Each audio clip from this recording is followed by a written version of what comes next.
All right, that just went out. And if you could make me host again.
Welcome everyone. As you join, please let us know where you're joining us from in the chat.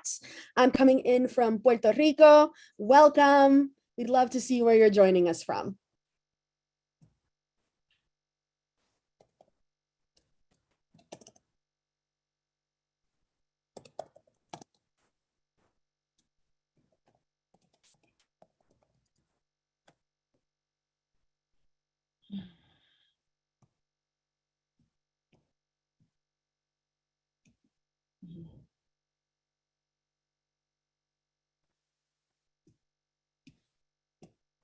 Good morning, everyone. Welcome from Huntsville, Alabama, Lancaster, Pennsylvania, looking at Boston, West Palm Beach, Rhode Island, Los Angeles, from DC, from New York, from San Francisco. For those of you just joining, we're sharing in the chat where we're joining from.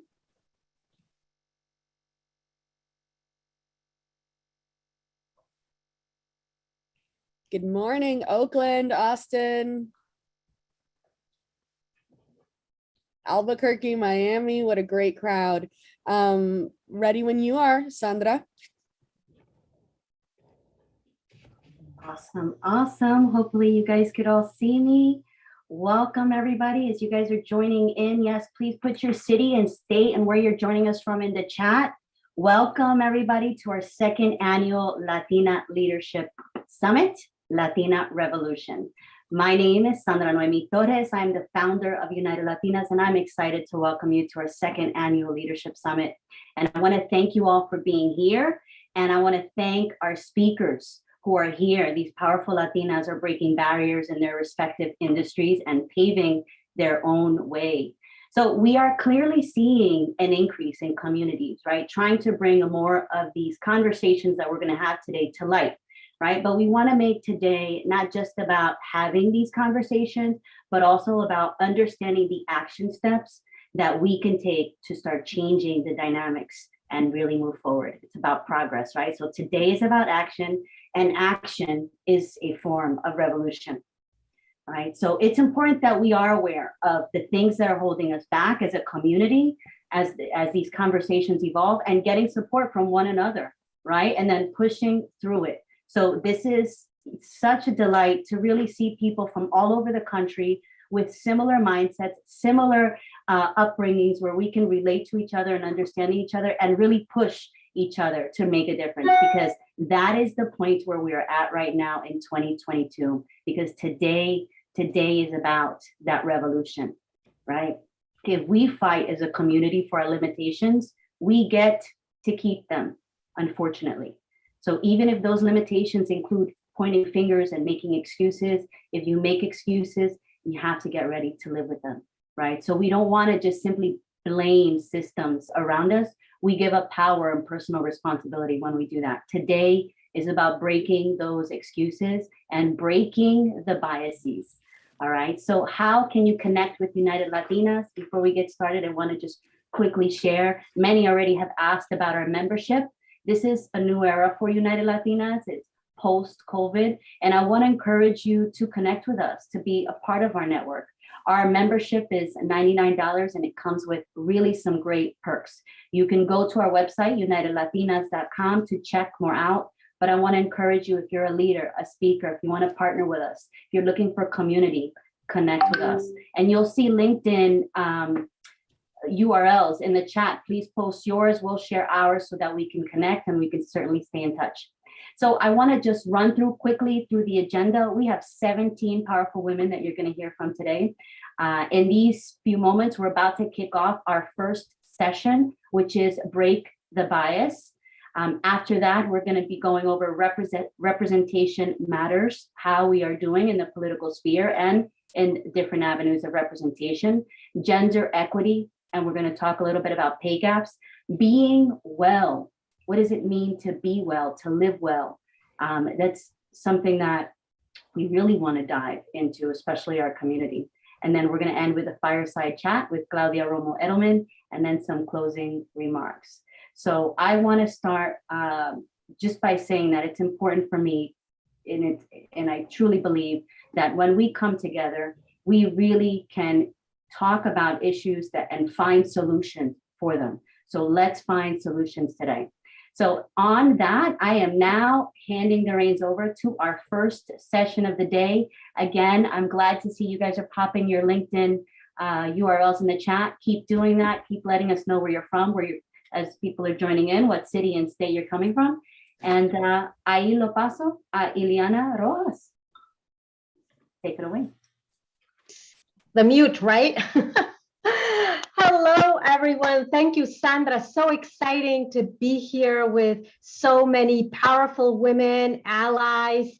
It's just been an exciting couple of weeks putting all of this together, all of this event for all of you. And like Sandra says, today it's the end of Women's Month, but we definitely don't think it's the end of this movement, right?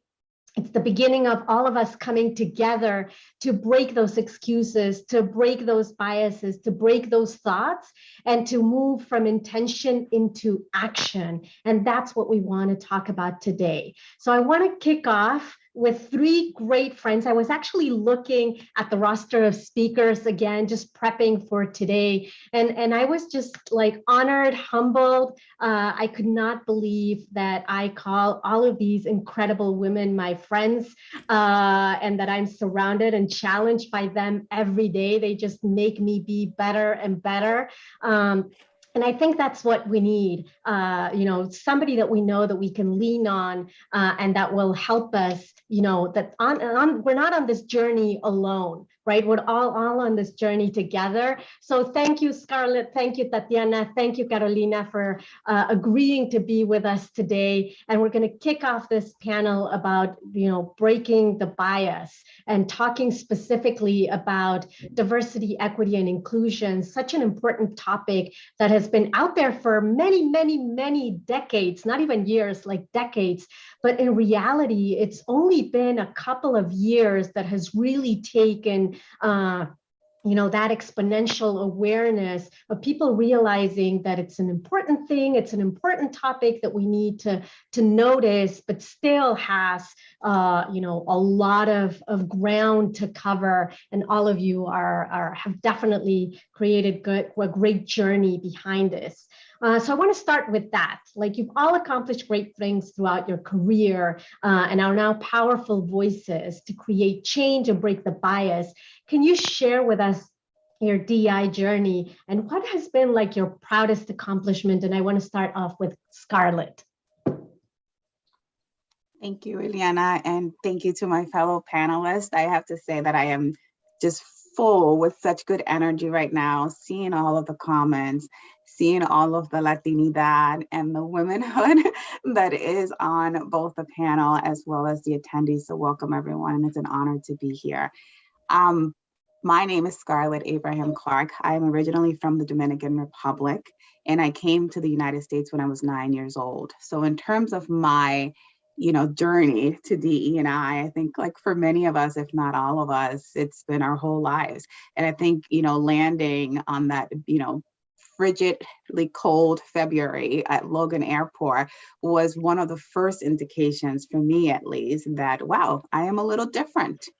And people are a little bit different than I am. And I dress differently and we eat different things. And, my mom will often say that as a child, I was that kid that really struggled with things that didn't seem fair. In fact, in my 40s, she still thinks I'm channeling my inner toddler because I'm always like, that's not fair. That's not fair. And I have literally a physical reaction when things don't feel equitable and fair. So I wanted to have a profession and a job that allowed me to break down barriers for individuals, and truly my entire life gravitated to roles that helped individuals, whether that was early education or whether now, as an adult working in HR. And like many HR professionals, did this whole DE&I program, as I often hear it referred to, as, from the side of my desk, and, challenged the status quo, and was typically the one always just asking the questions that would make the room and the folks in that room just slightly uncomfortable enough to create some awareness. So when the opportunity came about almost 6 years ago for me to do this work dedicated, it was a no-brainer. Personally, I've had some challenges, a myriad of challenges in terms of bias being used against me, or feeling that decisions were made for me in a way that just didn't land correctly, and that clearly felt that I was being treated differently.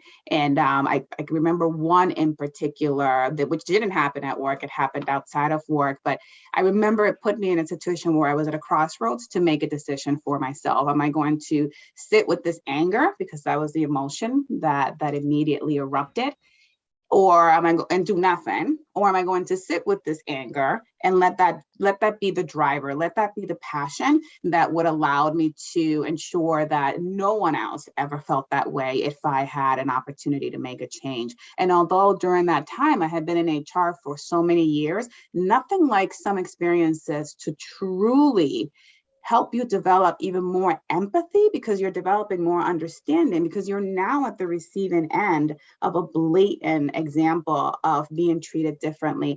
And I'm thankful for that situation, because it truly has positioned me to have even more empathy and more understanding when someone says to me, I feel like I've been treated differently. I think in terms of my biggest accomplishments, I think in this field, at least for me, it's kind of hard to point to one thing, because you have wins along the way, right? For me, I would say that actually, as of the last 3 years, so pretty recently, I feel that I have found my voice. And although I think I've been very vocal, and as a Dominican, oftentimes very loud, nothing like being secure and confident in what you're saying.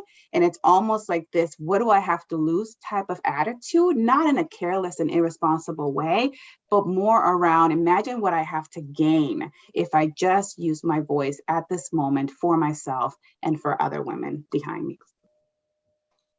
Thank you, Scarlett. You bring so many powerful points that I'm actually taking notes, because I want to come back to those as we continue through the questions. But I want to really highlight the one about the voice, because I think that's something that a lot of us struggle with. I know that I've lost mine several times throughout my life. So I really want to come back to that, because I do know that you have a very powerful voice, not only for yourself, but to use it for others. So definitely thank you for that story. Tatiana, how about you? Hi, everyone. I'm so excited to be here. Thank you so much for the invitation. And I'm so touched and inspired by your story, Scarlett. Just to share a little bit about me, I'm originally from Brazil, Sao Paulo. I grew up there and then moved to the US to go to college and stayed. But growing up, what I would say is, like, as a little girl, my big dream was to be an executive at a big company. I don't know why that was my dream, but it was my dream. And the amazing thing is that my dad believed in me. He thought the world was going to be female one day. And so he started to coach me up at a young age to sort of step into that. And I'm very grateful for it, because I recognize, I would say Brazil is an even more patriarchal country than the US, but I had that support and belief in my parents, and that was a world of importance to me. What I would say is when I started my career in corporate America, even though like I was preparing myself for a long time, I don't think I really was prepared for what I was about to face in terms of real discrimination and all of the biases and the microaggressions and etc. for being a woman, for being a Latina in a workforce where I was often the only woman, often the only person of color in the room. And in many ways, what I would say is similar, I think, perhaps to Scarlett, what you're saying is I learned both implicitly and explicitly that I couldn't be successful if I was my true self, that I needed to change who I was to be successful at work. I needed to change how I dressed, how I looked, how I behaved, how I talked, how I led. Literally everything about me needed to change in order to fit into this mold of success that I was seeing as I looked around in the corporate world. And the truth is I did that because, again, I had this big dream that I wanted to accomplish. And if this was what was needed, then like I was going to do it, and I did it. And in many ways, I would say I was successful because it worked. The shifting, the changing, the silencing, the dimming worked in the sense of I got the job promotions and the big assignments and all of that. But the truth is, after a while, I realized that I had lost myself. I couldn't recognize myself in the mirror anymore. And I had a big health scare that like woke me up in terms of what was I doing and like why and what I wanted to be moving forward, what I wanted to create for myself. And so I would say I've been in this deep journey of unlearning all that I had learned, to relearn to be me and to take my power back, to have my authentic voice, to show up authentically at work. And it takes, I would say, a big journey and a lot of courage because it's scary because we don't quite see that yet as we look around in the workplace. But for me, it became clear that it was what I needed to create and stand for. And that I think is the biggest thing that I'm most proud of is taking my power back and relearning to have my authentic voice at work. And from that, then creating the change that I want to see, at work for myself. And now sharing my story and that journey vulnerably and openly with other women. So we recognize we're not alone. The little voice in our head like is because of all this junk that we learn that keep us and hold us back.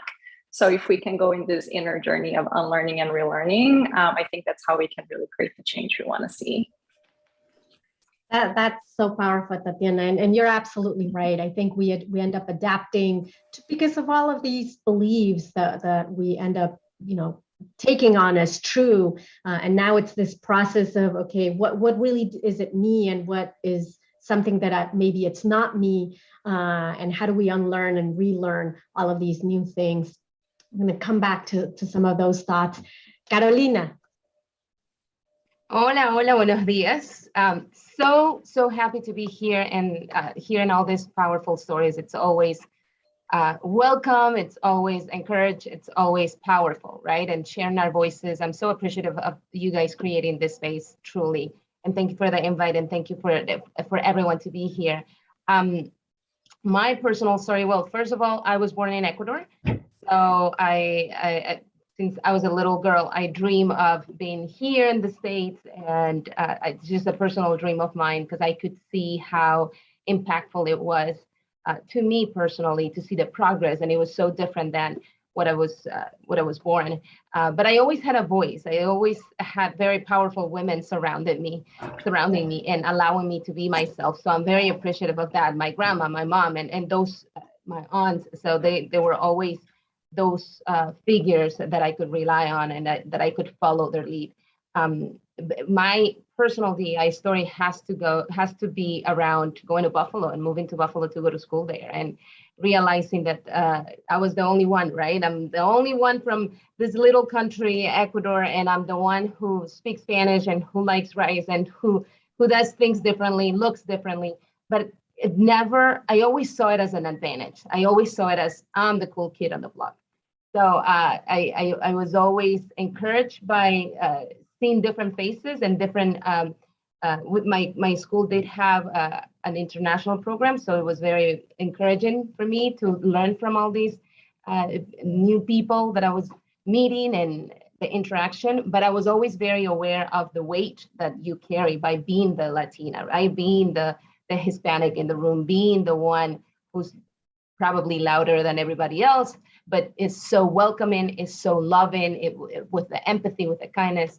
So that was very like an eye opener to me, and it always stick with me that I always had the power in my voice to not only talk about me, but talk about everyone else around me that was doing great things. And I think in those moments of doubt, I've continued doing that, where I rely on those around me to carry me, and I do the same for them, or at least I try. And you asked a great question: what's one of your biggest accomplishments in this DEI world that we live in? And to me, it's that it's sharing stories of other women who are doing great things out there, of other Latinos, of like we talk about voice, owning our voices, owning our power, trusting our power, and that's what makes us great, right? That's what makes us powerful. So I love the fact that I'm sharing stories. I think that's my biggest accomplishment. But also being encouraged by all of you, truly learning from each one of you. That's my accomplishment every day. The fact that I can rely on other women, powerful women that have had their own experiences, but are here willing to show their soft side, their vulnerable side, their real story. That's powerful to me. Thank you, Carolina. And you're right. I think by sharing our stories, we learn from others. And I think that goes back to your point, Tatiana, of the unlearning and relearning, because it's a way to relearn what is possible, and that I don't have to adapt, and that I don't really have to do this. But if I see somebody else that I admire and see their journey, hear their journey, what they've accomplished, then it inspires me to say, oh, I actually don't have to wear my hair this way, or I actually don't have to dress this way. So sharing stories, so powerful. Thank you, Carolina. So I'm going to jump right in. And I'm talking about, Scarlett, you talked about difficult conversations in the beginning, and this work is about having those difficult conversations. So you all have different career paths in the past and then currently, and I would love to hear from your point of view in all of the different places that you are. We've seen that a lot of companies have come out there and have said, all these DI commitments, and have put them as front and center, and had made all these public statements. But in reality, we've not seen, the walk the talk. Just a handful of them have really done what they said they're doing, but many just said it and they're really not there. And so from your experience, what's the 1-2 things that companies really need to do to accomplish, to be more effective and drive this change in the way that it should be? So to be able to break the bias. And I would love to start with you, Carolina. And I appreciate starting here, because I love this topic, right? And I think that one of the things we're lacking is the open communication about pay, how much women are getting paid. Companies need to step up to the plate and realize there's always been this discrepancy between what our white male counterparts make versus what women make, and versus what women of color make. So having those discussions and having companies become your allies or our allies in that walk, in that path, I think it's one of the most important ticket items. But also realizing that we as women have the power to own that story as well. We need to ask for the raises. We need to keep track of our accomplishments and have those conversations with those decision makers, with those leaders. We need to ask for what we deserve. We've done the work. We work every day and we do the best. I mean, I can assure you, I've seen women work, and I know we work as hard as we can, and then we go home and do everything that we need to do at home. We're moms, we're aunts, we're providers, we're friends, we're sisters. I mean, we need to own our voices, own our stories, and own our pay. We need to do that. And we need to also, I believe companies need to realize, and I say that before I move on to the next thought. I say that because, yes, companies need to do more, but if we don't speak up, if we don't demand change, companies are going to take a step back and say, oh, it's not that important, when it is. That's one. And another one, I believe, open communication and affinity groups, creating opportunities for women to be mentored even by other people in leadership teams and in other teams, right? Not necessarily just sharing spaces with, say, if you're in finance, with somebody in marketing, and just learning, because the new professionals need to know a little bit of everything. Thank you, Carolina. How about you, Scarlett? I know that you have a lot of best practices that you've implemented and experienced yourself. Yeah, and I love a lot of what you just said, Carolina. I mean, to me, a lot of it boils down to accountability. So, Ileana, you talked about companies being very vocal, especially these past couple of years, around issues like race and certain gender inequality, certainly gender inequality. And I think that's great. I really, I want to just preface by saying I love the momentum that we have right now from a DE&I perspective. And I often say, this is the best time for me to do my job. And I intend to ride this wave as long as possible. I think that these couple of years have also given us an opportunity to be very bold.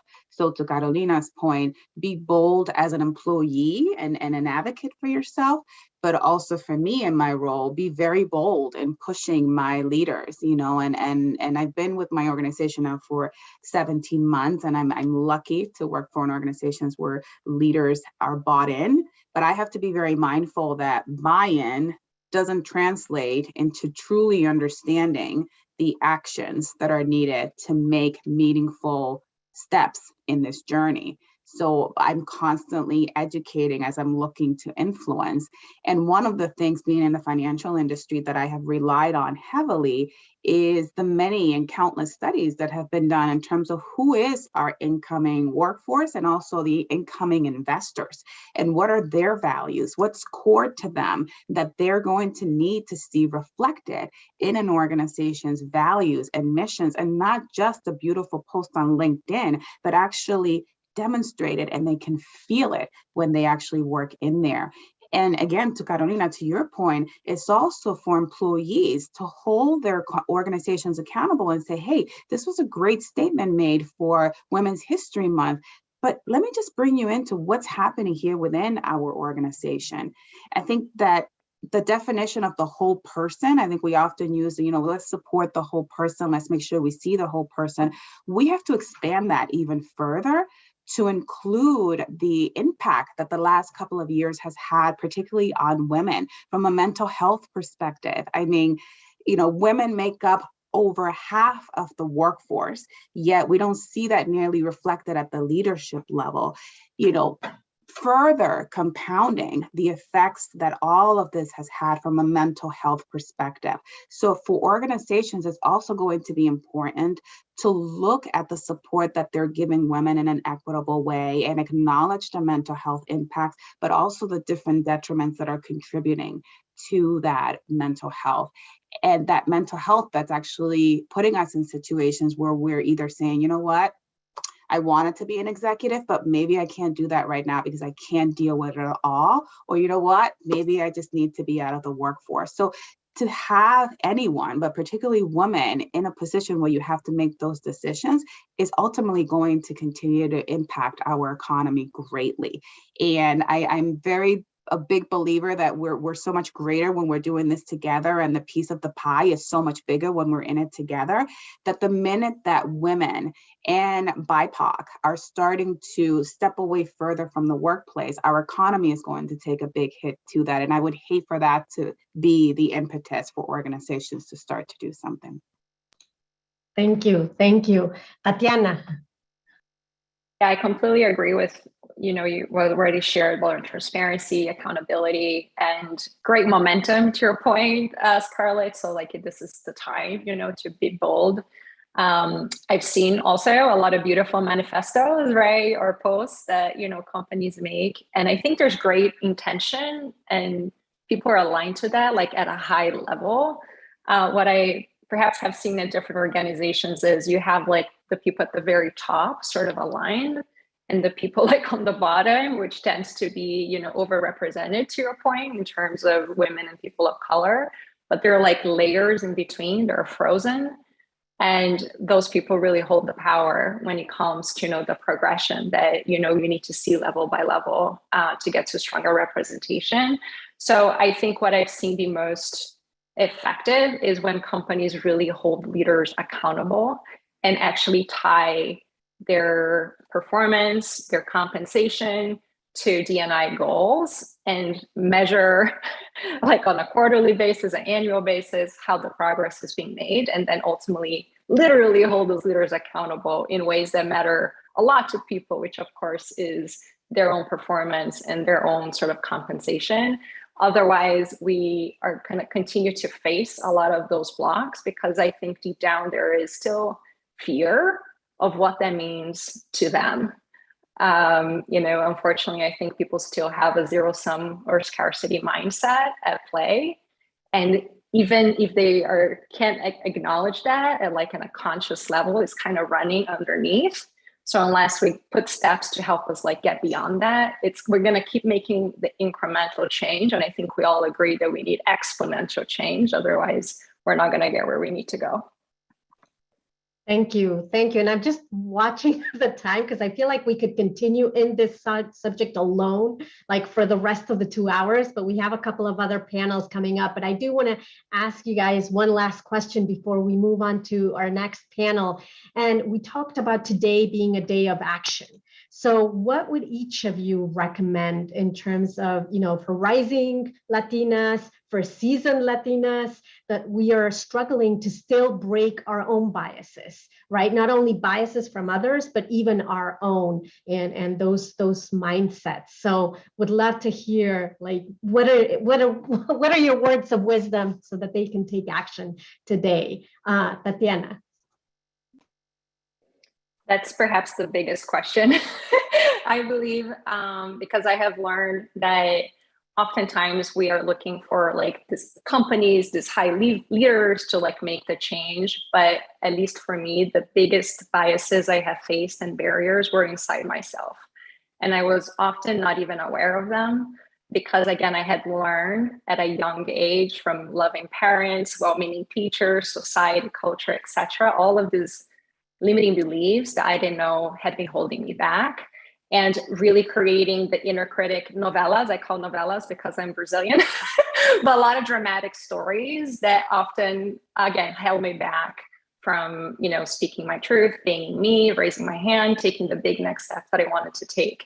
So I think the biggest thing that we can do is actually start that change from within us. So we unlearn that mindset and the limiting beliefs that are holding us back, and we can really embrace and own our true power and our worthiness, and we show up that way. The first step for me was awareness, because I didn't even know at a conscious level that I had a lot of that running, like a deep programming underneath myself that I needed to see and really shift. It's really like neuroplasticity of like rewiring like our mindset and belief systems, so we can actually start to create the life that we want for ourselves. And that's something I'm really, really passionate about. And if anybody wants to talk more like offline, please reach out on like LinkedIn, because I think that's the real journey for us to like unleash like what I say, our magic within, our Latina magic and power within. Thank you, Tatiana. And yes, unfortunately, we're not going to have time for Q&A, but there are some cute questions and questions that people are asking. So if our speakers want to go ahead and have those separate conversations and answer directly, please, by all means, do so, because I want to be mindful of that. Carolina, go ahead. I would say just value our differences. That's what makes us unique. So we have to empower ourselves with those differences, with our accents, with the way that, that we look, what we think, our ideas.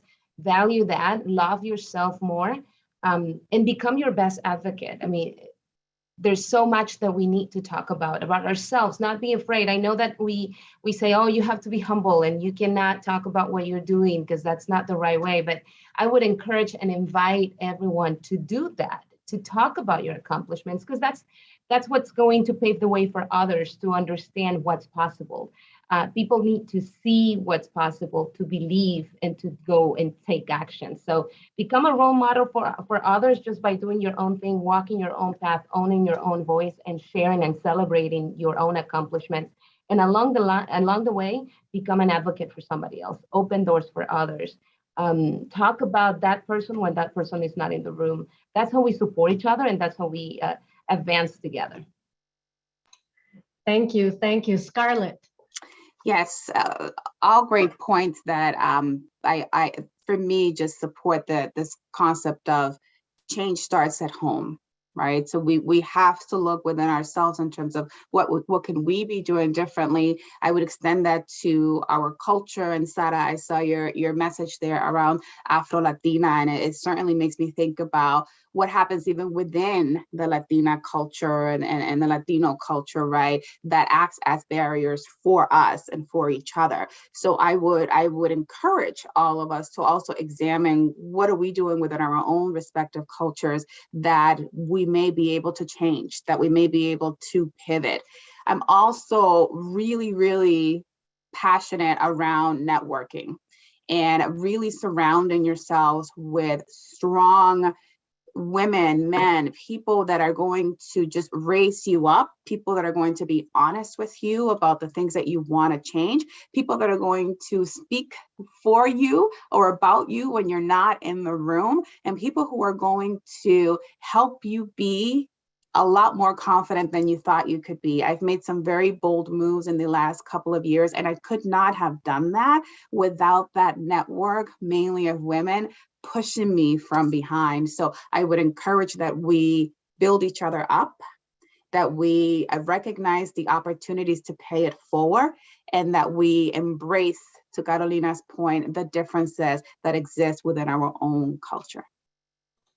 I love that. And I love that as those final words, because I heard from somebody else, from Sonia del Real, who always shared that you are the average of the 5 women that you are always talking to. And I thought that was so powerful, because then I started to think, okay, then who am I, surrounded? And it's a lot to what you're saying, Scarlett. I think sometimes we're scared to push, to reach out to others because we think they're too high above. And I think that's the way that we can elevate ourselves and then bring others, right? Carolina, you were also talking about pulling others up and rising. So definitely thank you. Thank you all so much. I think we could continue down this conversation, but I want to make way for the next panel. Thank you, the 3 of you. Please continue to connect through the chat, through the Q&A. Thank you, everybody, for attending.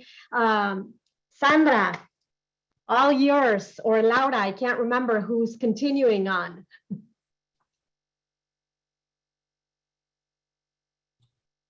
Hey. Awesome. Wow, what an inspiring panel. I am just like blown away with my pen writing notes down here. You guys are amazing. Thank you so much for that. I am excited for our next panel. If you guys can share your cameras now.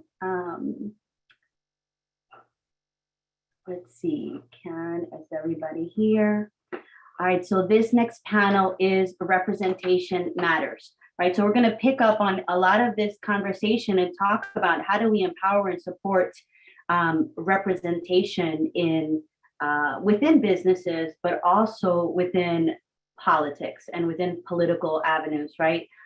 It is said that women account for 51% of the population, and yet we, politically we are presented less than 30% of politicians are of Hispanic descent, and it's even less than that when we talk about local community politics. When we had a conversation here recently, even in our local schools, sometimes we have a majority, communities of color with no individuals of color as their leadership or as part of the school system sometimes. So I want to talk about representation matters, and I am Want to make sure that we got Alexandria, Gabriela, Migdalia, and Karen. If you can just show your mic, Karen, and we will get started. Welcome, ladies. Sandra, I'm sorry. For some reason, my video is not starting. I'm going to try again. It's saying you're allowing me to, but it will not start. But I am here. Okay. All right, that works. All right, so we'll start with Alexandria. Alexandria, you're an elected official for the school board of Palm Beach County. Give us a little bit of background on you, first, so everybody can become aware. A little bit of background and just some of the obstacles you've had to face. Thank you, Sandra, and good afternoon, everybody. Buenas tardes a todas mis Latinas. It is so wonderful to be with an inspiring group of women that I know are making the difference every day in our community. I caught a little bit of the last panel and I was really, really impressed and I needed to hear that. So great job, everybody. And thank you to the organizers of United Latinas for putting this together. It's so needed. So my name is Alexandria Adela. I am Puerto Rican. I was born there and moved to Palm Beach County 20 years ago now. And I now serve as the youngest first Latina elected to the Palm Beach County School Board, which is a huge honor, but also makes you question, why did it take until 2020 to elect a Hispanic woman or Hispanic at all to a body that serves the largest student group that we serve are actually Hispanic and Latino students. And it's growing every day. I'm sure in many of your communities that is the case. We are strong and we're growing and we're uniting and we have a lot of political power. So, some of the challenges I faced in that journey, I had worked in government previously. I had worked for the state legislature, for the Palm Beach County Commission, and I had exposure to governmental processes and bodies. And running when I first filed was January 2020. Little did I know that 2 months later, the world would change for all of us until today, right? We're still in it. So I set out on a campaign plan and with an idea that was very different than the reality of what happened. So some initial challenges were the realities about who I am. I was 27 when I was first running. I'm now 29. I am not yet married and I do not yet have children of my own. I'm not a teacher by background, and I would be the first Latina on the board and the only person who can speak in Spanish to connect with our community. So there was a lot of questions, eyebrow raises. Why do you want to do this? Why are you qualified to do this? What do you bring to the table? And I certainly don't fit the expected model of what a school board member looks like. Around the country, the median age is around 52, and you have predominantly white representatives on those bodies. And they serve students that they cannot relate to the experience and cultural realities of what it is like growing up when you're a person of color. So I had a lot of challenges alone in that. And then the pandemic came and I had a challenge in how I connected with voters, with residents, with parents, and with families, how I was able to get my message out, how I was able to connect in a way that felt genuine when all we could do was something like this. And, I couldn't go to community events, we couldn't canvass, all of those things that make that message so strong. So I faced a lot of hurdles, and then I thought that was tough. If you pay any attention to the news, the school boards have been the #1 target over the last 2 years of the political discourse. From the state and from local organizations, we have been getting all sorts of unexpected conversations on what we do, how we do it, what our real intentions are. And our meetings have been a place that have become very uncivil, muy feo, como dice mami, and a place that we have lost the way of why we're there, right? It's all about the children. It's all about the people in those buildings that make the education happen every day. And instead, we have been arguing about things that have nothing to do with their outcomes, their futures, and their education. So I faced a lot of challenges, and I commend everybody here and everybody in the world, because we all have, right? It has been a very challenging, difficult time where some of us experience personal loss. We experienced fear and just a lot of it was brand new. There was no playbook for #1, how to be a school board member. #2, how to handle a pandemic. So I'm still learning. I'm about a year and a half into my 4-year term, elected in 2020. I would have to run for re-election in 2024, but I can tell you, and I hope to get into it a little bit later, that in my short time, the representation matters. In my short time on the board, the priorities have shifted because of my voice and because of my ability to elevate the voice of our community when we're looking at how we operate as a district. So I thank you for having me on this panel and for the opportunity for the discussion. Thank you so much, Alexandria. It's always a pleasure listening to you and just feeling that sense of urgency that you have. You know, it definitely resonates. Gabby, I would love to go to you. Give us a little bit, people don't know, give us a little bit of background on you, your experience with the commissioner, all of everything you're involved in. You got your hands in a lot of things. And then what do you feel is really something that's holding women from attempting political leadership? Yeah, so thank you so much for the invitation. I proudly represent the Bay Area in California. I'm the founding executive director of an organization called Latina Coalition of Silicon Valley. We've been around for over 22 years, and we've been all volunteer for most of that time. So within the last 2 to 2.5 years during the pandemic, we were able to fundraise and really ride on this wave of this BIPOC-led movement, investments in nonprofits. It's much overdue, but I think people are starting to see that having people leading our nonprofits and our community-based organizations that reflect the community that we serve, they're really seeing the value in that. And so our organization is really dedicated to developing and strengthening the power of Latinas to advance our collective success through building sisterhood, leadership, and civic engagement. I'm also an appointed commissioner on the Planning Commission for our county. So that's all the land use work, that's planning out into the future what our cities are going to look like. And at the end of the day, having a Latina or a Latino at that table is super important because our population is growing exponentially. And so when we are thinking about the future of any city or the US, we have to think about Latinos and we have to have our voices at those tables because otherwise we're invisible in those spaces. And so I'm really proud to lead an organization that has members that are cross-sector, they're in tech, they're in nonprofit, they're in government. And really our goal is to just get them into positions of power and influence so that they can change these systems from the inside out. We do a lot of policy work around removing barriers for women. So things like getting more women out to the voting, to the polls, getting them to consider running for office, consider sitting on a board or a commission, and really raising their voices, and kind of like that good old boys network that we all know about and hear about. This is like our version of that, of giving each other opportunities, giving each other ins for different jobs, for different leadership, and really keeping each other abreast of what's going on in our community. So I really love the work that I get to do every day. Work with a lot of political leaders. I ran a political campaign straight out of college. So that's always my big encouragement, is to find a Latina who's running for office that shares your values, that shares your passions, and support her. Get out there, knock on doors, volunteer your time. I take my son in the stroller and we're walking like all over the place, even during the pandemic. But, I think that that's a really great way to first get engaged and support others. If maybe you're in the private sector and you want to support someone in the public sector, I think that's a really great way to do that. I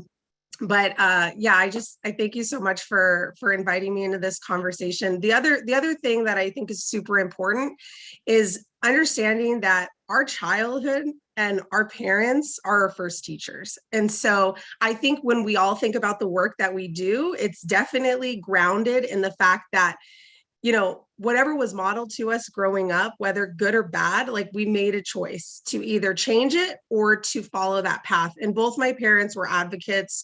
And so I think I just kind of followed in their footsteps in many ways, but paving the way for my son and bringing him along for the ride. I think that's the generational, not trauma that we always talk about, but that generational like beauty of all the work that we get to do, that we get to pass on. I really think of it as not a deficit. I try try not to look at our culture as a deficit whatsoever, but as what is going to propel us forward, and what is going to be relevant in the future. And that's being Latino, and it's having that Latina lens in any work, that in any space that we enter. So those are my thoughts.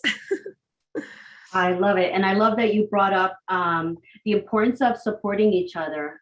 You know, we need to know who's running. We need to know what Latinas to help support, right? This is important because if we don't know, nobody's going out to the voting booths, right? So there has this this mentality, like this old school mentality of, oh, okay, I'm not going to vote. I don't want her to win. You know, that competitive mentality that I've seen, and somebody made a comment and made me think of that in the past, you know, on some issues, that competitive mentality. But how can we move forward without representation in the tables that matter most? You know, that's why I really am passionate about this conversation, because we need to get more Latinas in office. We need to get more people of color representing the people in the communities that, you know, that they're in.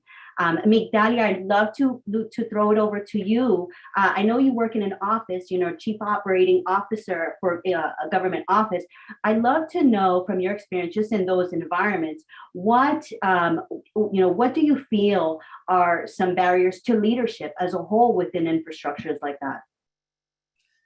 That's a very, very interesting question. I will say, you know, my introduction to government was a little bit unorthodox in that I had spent, you know, 20 years predominantly in the private sector and then in the nonprofit sector. And it wasn't until a friend of mine who had just been recently selected as secretary of the Executive Office Labor Workforce Development. She's the first Latina in that seat.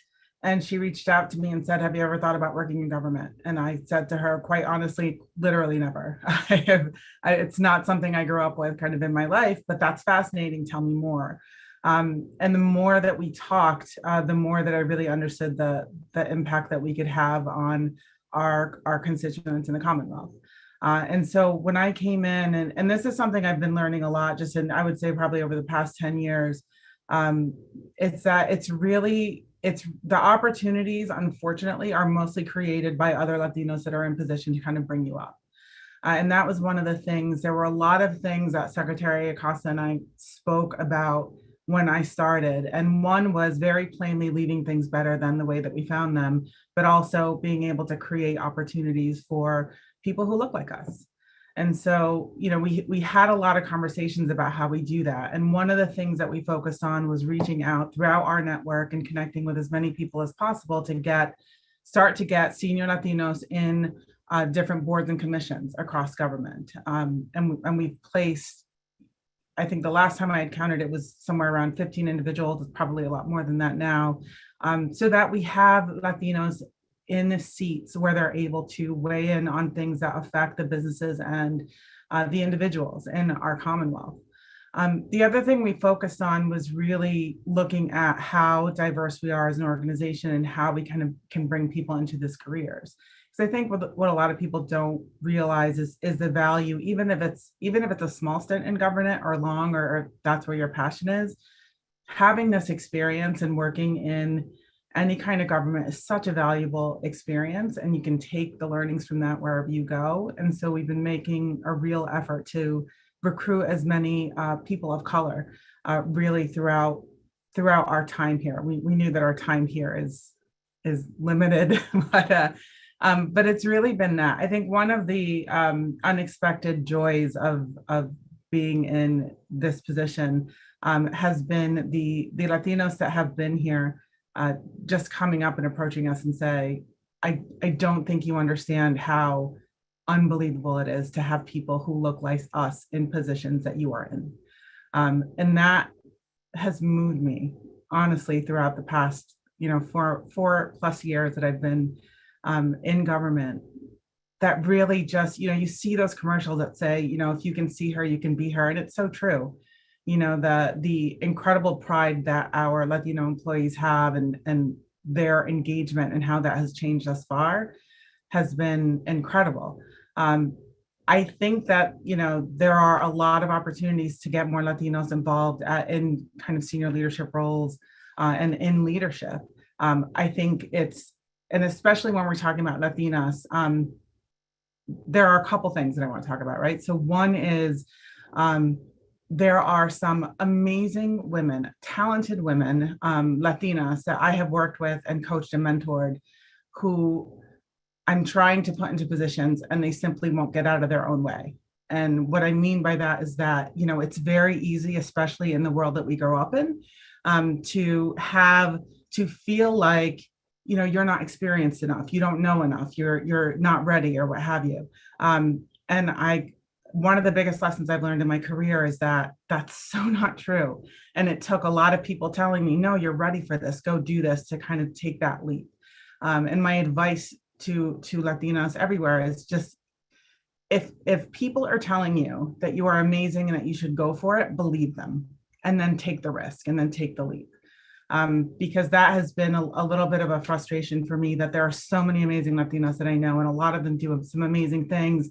And there are ones that I can see such potential, and sometimes they're just hesitant and they get in their own way. And we have to find a better way of supporting each other and being able to kind of lift each other up. But at the end of the day, you have to be willing to take that leap, and you have to be willing to take that step forward. I love that so much. Thank you for that. Karen, I'd love to throw it over to you and get some of your perspective when it comes to representation matters. Welcome. Thank you. So thank you for having me. I'm Karen Velaz. I'm a 16-year attorney. I'm in Boca Raton, Florida. I have my own firm. And I'll get right to it. Representation matters because as a society, our community, our government is better. We have much more confidence in it when we have diversity of thought, diversity of perspective, when we have women, men, people of color of all different shapes and sizes. And as Migdalia was saying, and this is super important, some people do not get out of their way. We have many leaders, many of you are on this call, and the research shows that it takes women 7 times to be asked before they will run for office. That's huge. So I'm here to ask you right now, run for office.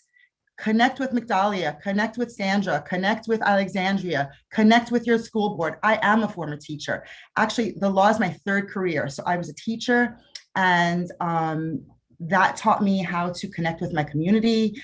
And I learned a great deal from that. I started in the private sector. I worked in insurance defense in New York for Enterprise Rent-A-Car, and they moved me to Florida. And so what I would say is, just as you see and hear all these women from all different backgrounds and perspectives, do you, and then learn from these women, and then pick up and take the lessons that you need along the way. So enjoy the ride, if you will, but investigate, mentor, learn, attend these kinds of things, because your local government needs you. And so, for example, in the legal community, I'm in Palm Beach County. There's not a lot of Hispanic judges. There's only a couple. And so that's something that's important that we need to change, that we need better representation of. So we represent in this particular county almost 30% of the population, and then we have, less than 1% on the bench. So that's something that is important. And so I would encourage all of you to seek each other out, to find like-minded people. To, if you're not going to run, for example, not everyone wants to run, not everyone wants to be a school board member or commissioner, then support those that are. Find the women that are running. And if you can't give them money, give them your time. If you can't give them money, or too much of your time, but you have a nice patio, host a party. If you bake, bake. Do what you can, because you can show up to their fundraisers with pies. Or if you have a beautiful house, you can have 20 of your friends over and have a barbecue and say, this is who we're supporting. Who do we know? So representation does matter. It is important that we support each other. And I'm here to say, you should run. I'm here to ask you to run. I'm here to ask you to connect each other. For example, I'll give you one brief example and then I'll move on. I serve on the board of the Women's Foundation of Florida. I'd never served on boards, but at a Women's Foundation of Florida event on poverty, on women and poverty, it was an incredible summit on the state of women and gender equity and all these things that we're talking about today. I met a woman and all these powerful women, and she asked for my business card. And I said, I'm a public defender. I'm an attorney. At the time, I was a public defender. And she said, I'd like you to serve on our board. And that was Dress for Success Palm Beach, is an incredible organization. And Mary Hart, if you know her locally, is incredible. But my point is that summit, that passion of helping my community, the poor, women's organizations, led me to serve on the Dress for Success Palm Beaches, which helps women find jobs and gives them suits. Because when you look at it on the outside, obviously you feel better on the inside. And the Women's Foundation connected us. I serve on the board of the Women's Foundation. Why do I mention this? Because we have to find the friendlies. We have to find the organizations that will help us. And the Women's Foundation of Florida is one of the organizations that will do that. They provide training, teaching women, it's nonpartisan training, teaching women how to run for office. And during the pandemic, they did an amazing thing, and we offered it for free. And we had other women like Mrs. Ayala and elected officials. I specifically would always try and find the Latina local leaders. So I hounded like Senator Tadeo and anyone that was Hispanic. I blew up their phone and said, you have to teach us how you did it, because there really weren't any. To say that we were underrepresented would be a huge understatement. And so my point is, as an objective, and I'm willing to help solve this problem, maybe we send in to Sandra, to Migdalia, the friendly organizations. And I'm here to tell you the Women's Foundation of Florida and Women on the Run, which I co-chaired for a couple of years, is an incredible program. So find the programs, support each other, because we need our leaders, our local government to reflect our voices, to be us, to sound like us, to look like us. And we need to really change. Our government should be a microcosm and reflect its society. Representation does matter. I love that. So I have a question for you. Are you going to run for judge? Yes, I've been asked more than 7 times. Just kidding. Yes, I'm getting my ducks in the row. As you know, it's so hard for judge. Like, you can't even really talk when you're running. The rules are so strict.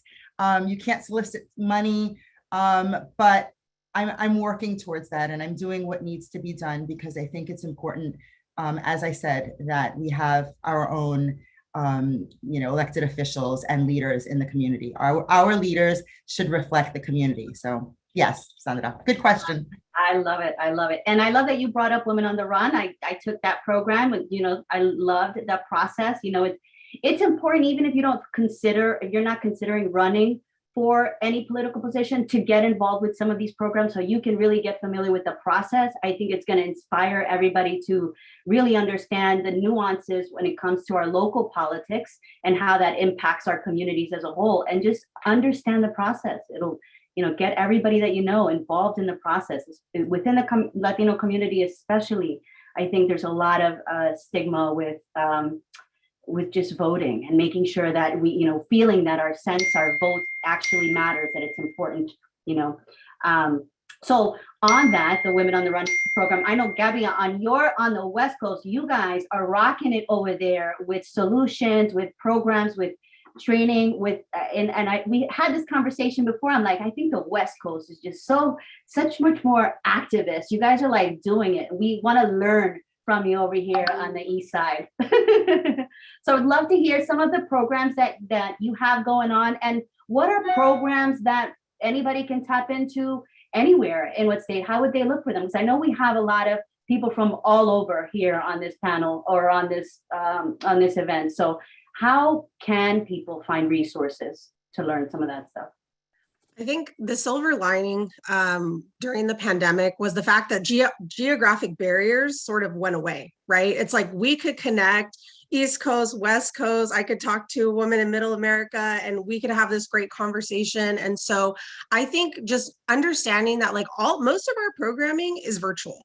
So even though we're Latina Coalition of Silicon Valley, we bring on speakers from all over the place. We have these great conversations and anyone can join us from anywhere.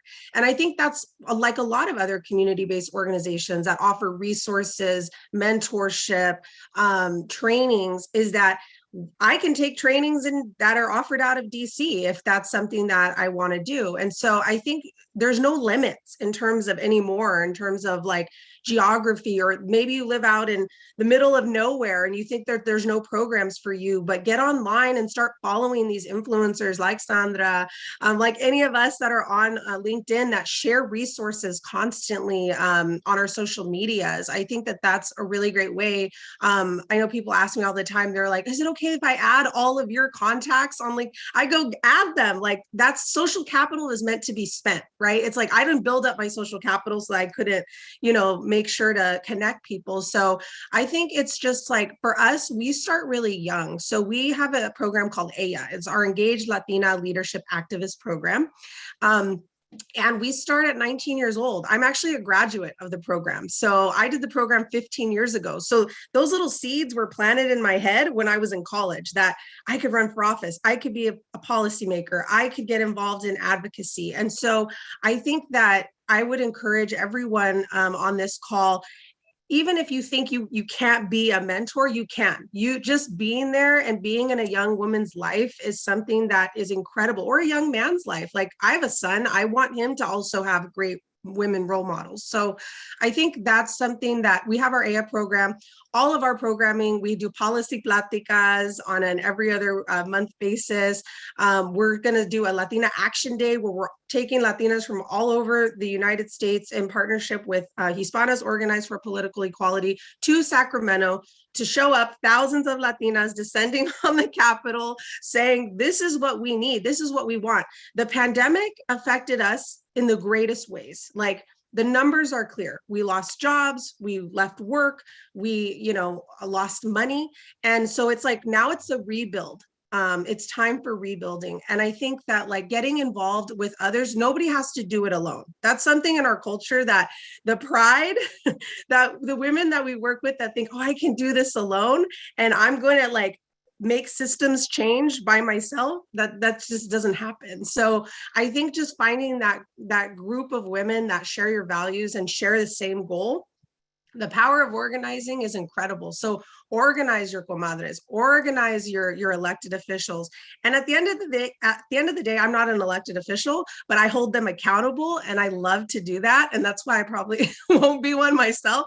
I like to be on the other side telling them, this is what we want, this is what we need, and they're there to represent us. So there's no need to have any sort of feeling about bad or anything like that. Like, they represent you, and so they need to hear from you. And so these are a lot of the programs that we offer, at least as an organization. But Hispanas Organized for Political Equality, HOPE, out of LA, most of their programming is online, some in person. So I think just the geographic barriers have now gone away because of this digital age. And so take advantage of that. And we don't have to travel and spend tons of money, we could just buy nice suit jackets and be online, and I'm in my pajamas. So, it's just like, we could make it work. Awesome. I love that. We should make it work. So I definitely think everyone should take some course and learn from that. Migdalia, I'm going to throw it over to you. I know we're getting ready to bring on our next panel, but I want to talk about how imposter syndrome kind of merges into all of this, right? I know many have felt some form of imposter syndrome at some time. Have you experienced that? And how do you navigate your way through imposter syndrome? Every day. Every day. There's always, when I said before, I made the comment about getting out of your own way, it really at its core is believing in yourself. There are experiences that I've had throughout my life where, I walked into a room and I created a strategy and a business plan for an organization that I led at the time. And I was presenting it to a corporate advisory board that of much more senior individuals, thinking like, okay, they've got it all figured out. They're going to tell me. And they came back and said, these are all great ideas. And that moment for me was one where I thought like, okay, it's not necessarily that someone knows more, right? I actually know what I'm doing. It's really about having some confidence in that. And really, I've treated my career a little bit like trial and error. Like you try things and you try to be bold and make a difference and you learn along the way and you adjust, right? There's all of this concern about having the right answer. And it still creeps in every day, right? It still creeps in where, I'm making a decision and I'm pretty certain about that decision. And there are moments where I think like, did I do that right? And I always have to remind myself. And fortunately, I've surrounded myself with a network of people that, I can bounce things off of and that always kind of reassure me like, yeah, you have great ideas. Stop doubting yourself. It's an evolution. It works. I mean, I doubt myself less now than I did 20 years ago, but it's still always there. It never goes away. It's really just, having confidence. The way I personally deal with it is I do as much research as possible on anything that I'm doing. Do I have all of the facts? Do I have all of the information in terms of, avenues that we can take? And then I make the best decision I can in that moment. And that helps me sleep at night and it helps me feel confident about the choices that I'm making. Are you still going to doubt yourself? Absolutely. It's part of human nature. But it's really just consistently just do the work to make sure that you're confident in the decisions that you're making. Surround yourself with people that you trust, that can support you in that. And then always check in and always, reevaluate and always know that whenever you make a mistake, it's not the end of the world. That's what you learn from. Mistakes are how you figure things out, how you grow as an individual, how you learn things in whatever organization you're in.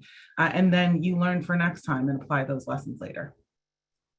Thank you so much for that. You reminded me of that saying, you're not ever going to feel ready for some of those things. There are going to be challenges. It's not going to be a smooth flow, right? You don't automatically say, I'm going to run for office and it becomes not scary, right? It's going to be scary, with that, Alexandria, I'd love to ask you, there is a shift with more women jumping to social justice issues and really getting involved and wanting to have a voice and to that. What recommendations would you give women that are looking to get involved on that level? Yeah, I've been sharing some links in the chat of some organizations that have been mentioned that I'm a huge fan of, like the Women's Foundation. But something that I do that I'm really proud of is at Palm Beach County, and I know that Broward has one as well, and I assume Miami-Dade, we typically follow the two of them after they do something monumental, is the Advisory Commission on Women. And the county created that a few years ago to bring a group of women together from different parts of Palm Beach County, which is the largest county in the state of Florida. It's very diverse, 2,300 square miles of different thoughts, people, ideas, desires, and issues. And 15 of us serve in the capacity of an at-large body representing 2 commissioners each. And then we have a youth member and a couple at-large members to just understand women's issues. What is holding women back from just living comfortable lives, succeeding, let alone running for office? You're talking about things like the difficulty and high cost of childcare and finding good childcare so that you can do the things that you do during the day. You're talking about housing. Just today, Miami-Dade County issued a crisis on housing. The fact that people who have lived here for decades can no longer afford to find a place to live here, or they're getting booted out of their rent because their landlord is hiking it up $2,000. And they're like, someone will pay it, so you pay it or get out. I mean, we're looking at the issues of healthcare. How can we as a county suggest to our commissioners, if you implement these ideas, these rules, these ordinances, it will make lives better for women all around the county. So the thing I tell everybody is, if your city, your municipality, your county, or your state have volunteer advisory boards on something that you're passionate about, that you have experiences on, that you can bring something to the table, and I know all of you can bring something to the table in many different capacities, please give of your time. The Advisory Commission on Women, some of these are very low time demand. We meet quarterly, and right now we're still virtual, but that's about to change to in person. So there's a lot of ways to give back. That's something I recommend a lot. And then I can't agree more with the things that Gabriela and Natalia were talking about regarding knowing government and understanding just how many opportunities there are to get involved. And if you're not exposed to that, the large part for why I believe our community doesn't get engaged and vote in the way that they should is because we come from so many different countries. Politics is not something that is enjoyable or positive in the countries that we come from. And we don't understand that the real impact it has when good people are in these places making these decisions. We have to support the people that are going to do right by the people that most need their support. And simply turning a blind eye to that and expecting that because things are a little bit better here than they were at home, whether that's Puerto Rico, Colombia, Venezuela, wherever that is not enough, because there's too much access to everyday impact on our lives. So I urge everybody to research your candidates, connect with organizations that are doing candidate interviews. Every cycle, you have nonpartisan organizations having every candidate on a forum like this, asking them questions. Where do you stand on things that matter to me and my family? And that is really important. And finally, it's about getting out and getting involved. Just like Gabriela was mentioning, I've been a mini activist since I was 5 years old. Whether it was protesting in front of El Capitolio in San Juan with the Daisy Scouts over them wanting to pave over some private, some public environmental land, or whether it's now where I was just at Pride in Palm Beach on Sunday, standing up for our LGBTQ community after an attack like it's been this session and legislative session. I have been out. Get out with your community, support the organizations that are close to you and close to your heart, and connect. There's nothing like connecting with other people on the things that you care about. So find those boards, give of your time when you can, get out into community events and be present in your community. And finally, mentor other young women. Right now I have 5 mentees. One of them is on the call on the participant side, Georgette Cartagena, who I met through New Leaders Council in Palm Beach. And it is a joy of mine because I learn just as much as I hope they do from our time together.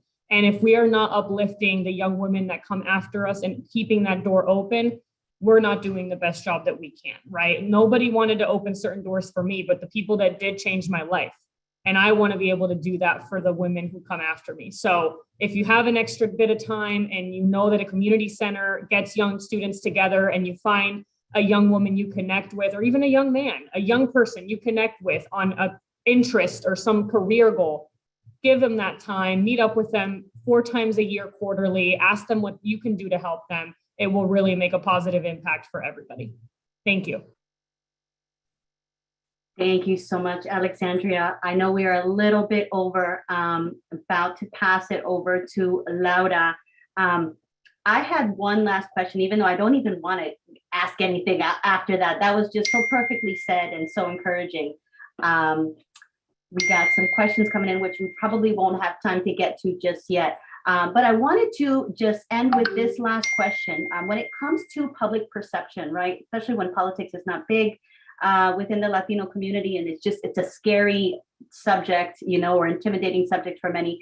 How do you balance or manage, public perception and self-care, right? Knowing how to be and the politician or the advocate or the person, the leader, and then manage self-care practices. I'd love to throw that to you, Gabriela, if you're available. You saved the hardest question for last. This is always a tough one for me. I integrate my life. I don't look at it as like work-life balance. I have like work-life integration, and it works for me. My friends are people that I work with. I think one thing is like, for example, it was sort of work related, but I got to go to a Warriors game last night with one of my board members, and it was like mom's night out. It was super fun. So just spending time with my girls, and we talked about work stuff, but also just talking about life. And so I think that quality time with other women that, again, like the the first panel was talking about, that share your interests and also share your ambitions, I think makes me feel really good. So just quality time with really strong and inspiring women is always like hitting the reset button for me, and baths. I really like taking baths. That's awesome. And it's important, right? So thank you so much, panel. This has been very enlightening. I hope it has inspired some people to think about running, or to at least get involved and follow the process and see where that leads. And we will all support you, because that's what this community is for. We want to help you get elected. We want to help you be in positions that's going to help the community as a whole. So I will now pass. I want to thank all of you. And I will pass this over to Laura.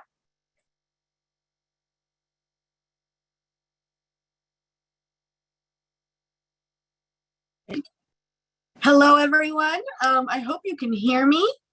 Is that the case? So I definitely want to get started by saying thank you to everyone who just spoke and who had some time with us. This has been really, really engaging. We're going to move on to our next panel now, which is about gender equity and the pay gap.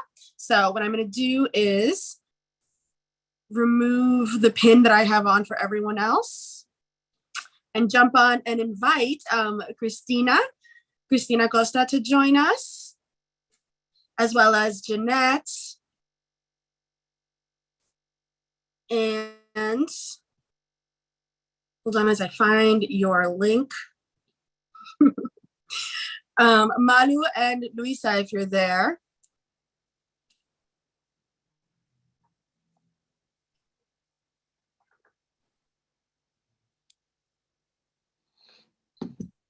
All right, so welcome everybody. Thank you so much for joining us today. Really exciting to start this conversation with you all. I definitely would love to introduce all of you, have you each introduce yourself one by one before we get started.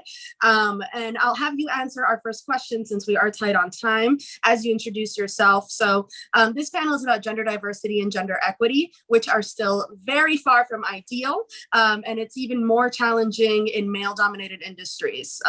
However, you, our panelists, have been able to break the glass ceiling. Can you share how you were able to break through and a little bit about yourselves? And I'll kick us off with Jeanette. Thank you, Laura. I'm so honored to be here. Thank you all. Just listening to the last panel was incredibly inspiring and empowering.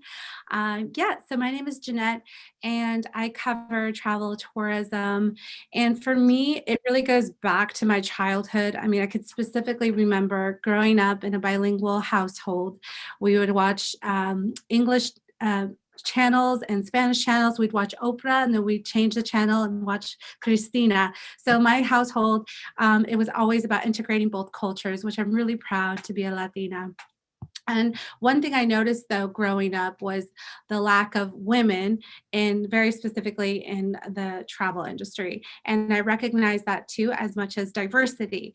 So for me, it's really great to be in this movement where diversity, equity, and inclusion is not a trend. It's here to stay. It's a movement. And I'm glad to be alive to see a lot of progress. But for me, I really felt the lack of being seen, specifically in this industry as a child, around 8 or 9, 10 years old.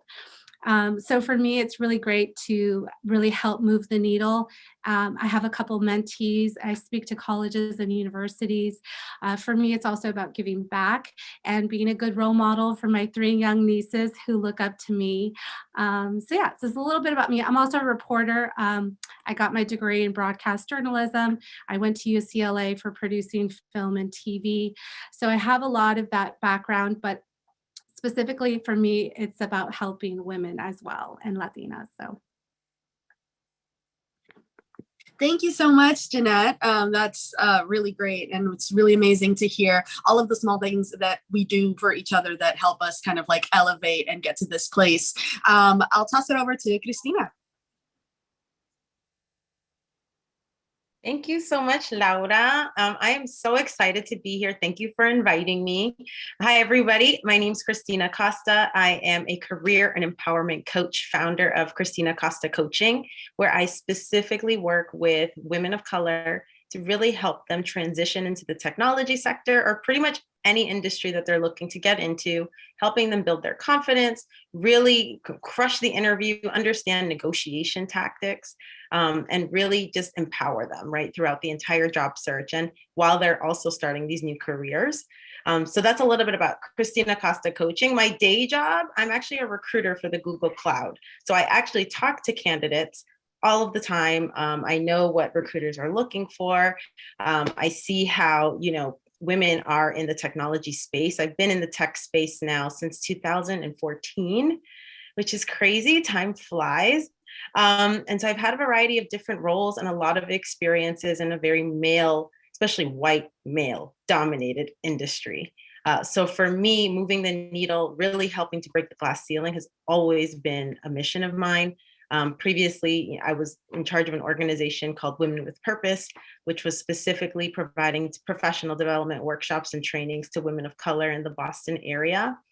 So for me, breaking the glass ceiling, it's all about building an empowering community, looking for those allies, right? Making those networking connections, looking outside of just the people that you maybe interact with on a daily basis. So whether that means attending employee resource groups where maybe other leaders from the organization will be present, going there, stepping outside of your comfort zone. Maybe there's a group or some type of club that you can be a part of. Maybe a Toastmasters. A lot of companies do have like Toastmasters or volunteer organizations. So really try to branch out and see where you can start meeting people in the organization from, different levels of leadership. Networking is key, right? Your network is your net worth. That's actually like my slogan, because that's really going to be the key to breaking glass ceilings, is building that team, finding those allies and nourishing those relationships. So that's a little bit about me. Nice to meet you all.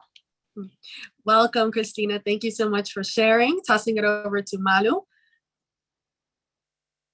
Well, my name is Malu Septien Milan. Thank you for having me here today. Ileana and I met because I reached out to her thinking I needed some help with understanding how to network outside of a male-dominated high-tech environment where I've been for over 30 years. I worked for AT&T, Motorola, NASA, PepsiCo, Microsoft, and at Microsoft, where I believe I might have come across Christina Costa when I was there before I left in 2017. I was driving and coaching folks in the Latino community to come together with purpose, and so offered a bunch of training programs, not just personal growth, but also in the community, bringing cloud, Azure, certification programs for the high school students in the most highly unrepresented areas that we have here in the Washington State, Northeast Washington State area. So I'm currently with Accenture. I'm an executive in cybersecurity, privacy, governance, risk, and compliance. And I also serve as Chief Information Security Officer and Privacy Officer for some of our large programs and large accounts. So definitely have felt the need for connecting with you all, and so I'm super excited to be here. So let's dive into the topic. Welcome, Malu. We're excited to have you. We do have our last panelist that has joined us, Luisa Mendoza. The question is to introduce yourself and then let us know how you've been able to break the glass ceiling in your industry. Thank you so much. It's such a joy to be here with all of you today. Buenas tardes desde Nueva York. And well, for me, it's been quite a journey indeed. I actually started my career in the tourism industry, which is very 50-50 even, in terms of male-woman ratio. And then I was recruited to go and become the first director of global tourism development for the NBA, the Brooklyn Nets. And all of a sudden, I was the only woman in the room, and certainly the only Latina in the room. And so it was very interesting to see that change of going from one industry to the other. it has been the ride of my life. And I actually realized that there was such a huge gap between sports and tourism. And so in January, after really having an opportunity to work with teams and leagues around the nation that were asking me to help them develop a strategy the way I was able to create one for the Brooklyn Nets, and on the flip side, that I was having conversations with clients around the globe. They were saying, Luisa, just like you were able to help us get access to tickets to the Brooklyn Nets, can you help us with this opportunity with teams around the nation? And so it was a no-brainer. I took a huge leap of faith and I started my own company called GTSE, Global Tourism, Sports and Entertainment, January of 2020. In February, Univision called me to interview me as the first Hispanic female in the United States to create a global tourism, sports, and entertainment company. And then in March, thank you, Janet. And then in March, the pandemic hit.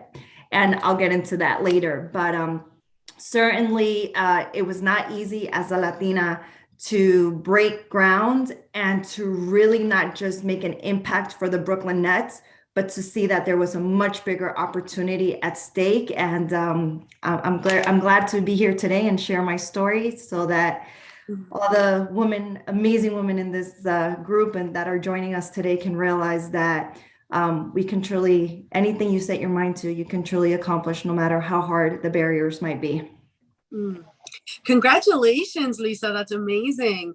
As we have all been, that only woman in the room, and we've all kind of felt that it's really scary.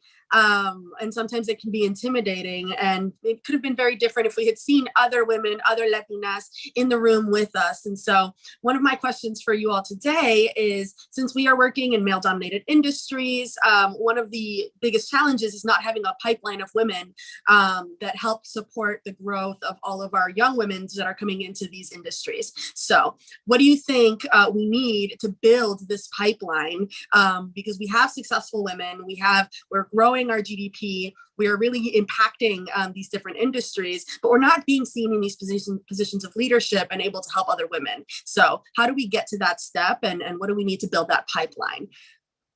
Well, I would like to volunteer that one of the areas where I think we can make an impact, and I certainly feel like I've had a small contribution in society in the space, is on getting involved with ERGs, right? So employee resource groups, and really leaning in. I just talked about some of the work I did at Microsoft, now I'm at Accenture, really looking for those people that you can coach and mentor and be active through the ERGs. What I see is that sometimes the ERGs don't have the right executive sponsorship or the right level of executive sponsorship, where the decisions are made as to who gets the opportunities to get trained, who gets the opportunities to actually speak up, right, and be visible. And let's face it, people make decisions in their ecosystem. So if your ecosystem, is everybody looking the same way and in the same level on the same subject, well, then that's where the decision's going to be made. So to me, it's, I call it the crab in the bucket effect, right? You don't push other people down, and I call it push up and pull up. And that's the slogan that we're using right now at the Latino ERG group that I happen to support. So I'm very active in that. I listen to the people and I look for attitude and aptitude. And if you have those two things, then people in general welcome, the being coached and being given the opportunities. Thank you, Malu. Does anybody else want to add to that before we move on to the next question? I'll add to that. I also think that for me, what would have helped me more growing up, I guess, is in high school and college, having speakers come speak to our class more. I think we really also, for me, it's giving back to the youth. The younger you can reach students the better, because that will really change the trajectory of their education, their career path, mentors, internships. So for me, I really do think that if you have an opportunity to give back, speaking to high schools and colleges, universities, nonprofit organizations. I was on the board of a nonprofit called Travel Unity for 3 years. And they just started a youth chapter specifically for diversity, inclusion, equity, and travel. So for me, that was my way of giving back, to really help push that. And also being Latina, to really, show an example that there is someone that looks like them as well. So for me, it's about giving back to the youth. I think that's really an important part. And like I said, it goes back to my nieces. They really inspire me, and I want them to know that they can do whatever it is that they want to do. So I think the younger that the youth and students and children have examples, the better.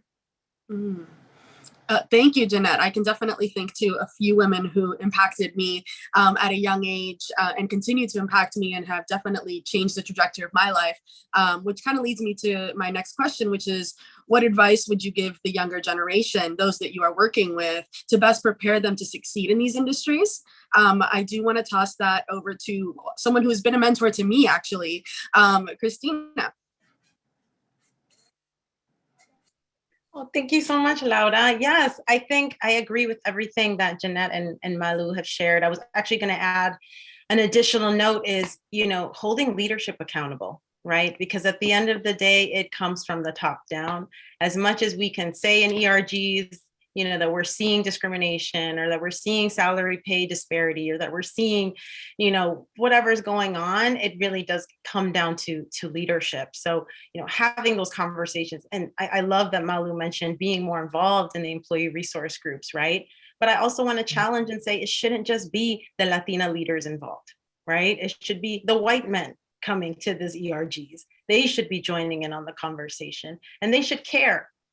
And if you notice that in your organization, they never show up, they never give it more budget, they don't put the resources there, they probably don't care. So just something to think about. Just putting it out there. I've worked at a lot of different large companies. I've seen it all. So just putting that out there. And in terms of me and how I empower, right? Was that the question? How do I empower other women and mentor?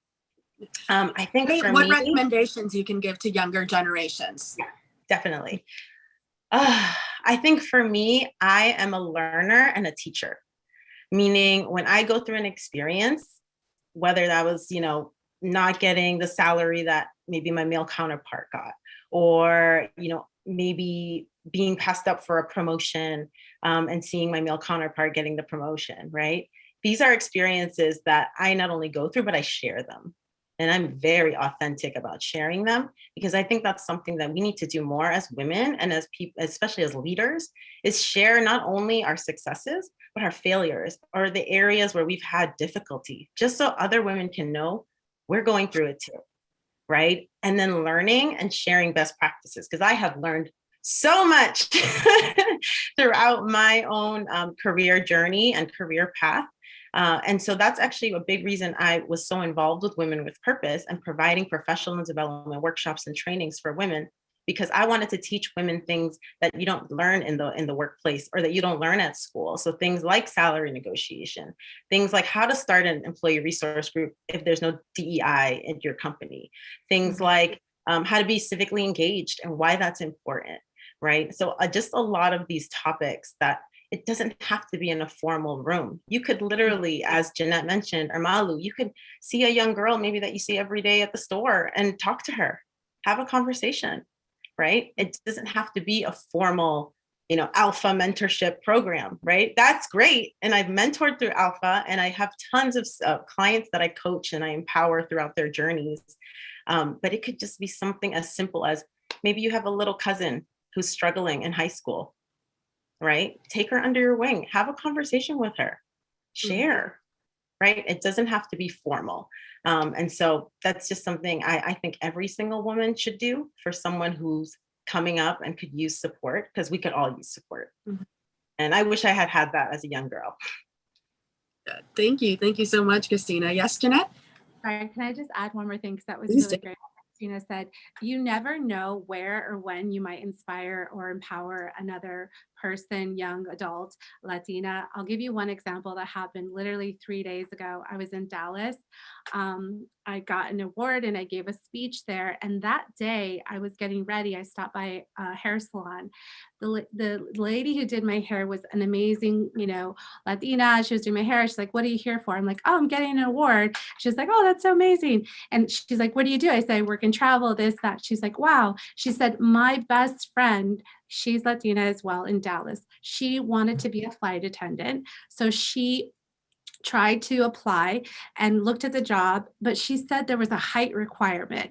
I don't know. I never heard about this before. So I was shocked. I was like, there's a height requirement to be a flight attendant. I had no idea. She said, apparently there was. So that kind of blocked her path, but she still wants to work in travel in any way, shape, or form. I said, you know what? Here's my card, give her my number, give her my email, tell her to contact me. I want to see how I can help her in any other way, and that now she contacted me. That's how you can get started. And she can be, my next mentee. I can help even just connect her to the right person that can help, take her under her wing. That's the way. You never know who you can inspire, where, when. So I think just, being open to it and having that conversation can really, change people's lives. So. Yes, that's right. Thank you, Jeanette. Any other thoughts, Luisa and Malu, on advice to give to younger generations? Yes, certainly. And I love all the feedback that you ladies have given. But for me, it boils down to I feel very blessed. When I was growing up and I was in high school, I was in an academy called the Academy of Hospitality and Tourism. It was part of my high school curriculum. And when I was in the academy, I actually, I call him my angel in a business suit. And, many times I know that we make out the white man to be the bad man in the room. And for me, it was the complete opposite. And so my advice to the young woman that could be hearing this is create allies with everyone, especially that white man, because he has the power to help you. And that man, I am where I am today because of the way he took me under his wing. And he said to me 3 things that have just stuck with me. And those 3 things, because when he was the general manager at the convention center and I was his high school intern, and I asked him if he would write a letter of recommendation when I was applying for college many years ago. And he sits there, he writes the letter, prints it out, calls me into his office, and he reads it. And he goes, is this okay? I'm like, are you kidding me? You're like the GM, I'm an intern. What am I going to tell you? It's not okay. And I was like, I will never have enough words to say how much I appreciate. Like, thank you is such a small word. He goes, Luisa, I only ask you 3 things. If you want to say thank you to me, do these 3 things. 1, never forget where you came from and those that have gone out of their way to help you. Never forget where you came from. 2, he said, pay it forward. Don't turn around and thank me. I'm good. Go and help the other people that need it. And that has been engraved in my heart. He bought me the movie. I cried. Pay it forward. Great movie. But it's the concept. Instead of turning around to say thank you, what if we made a chain of helping others? And then 3, he said, one day, if I need a job, will you hire me as a security guard? And I was like, high school intern GM, I get it. This life, I can do a lot of flips, especially in the pandemic. We saw a lot of people that were up here, lost jobs. So never burn those bridges. And the other last tip that I would say is don't dress for the job you have. Dress for the job, the title you aspire to have, while being authentic to yourself, right? Because for me, I think one of the things that I have made an attempt is to show up with curly hair as an executive, as a CEO, because I was at a trade show once and I heard a conversation of one Latina saying to another one, you should have your hair straight. It's more professional. And that, I was like, oh, no. We are rocking the curls from now on. So That's my bomb drop of gems of advice I have for young women.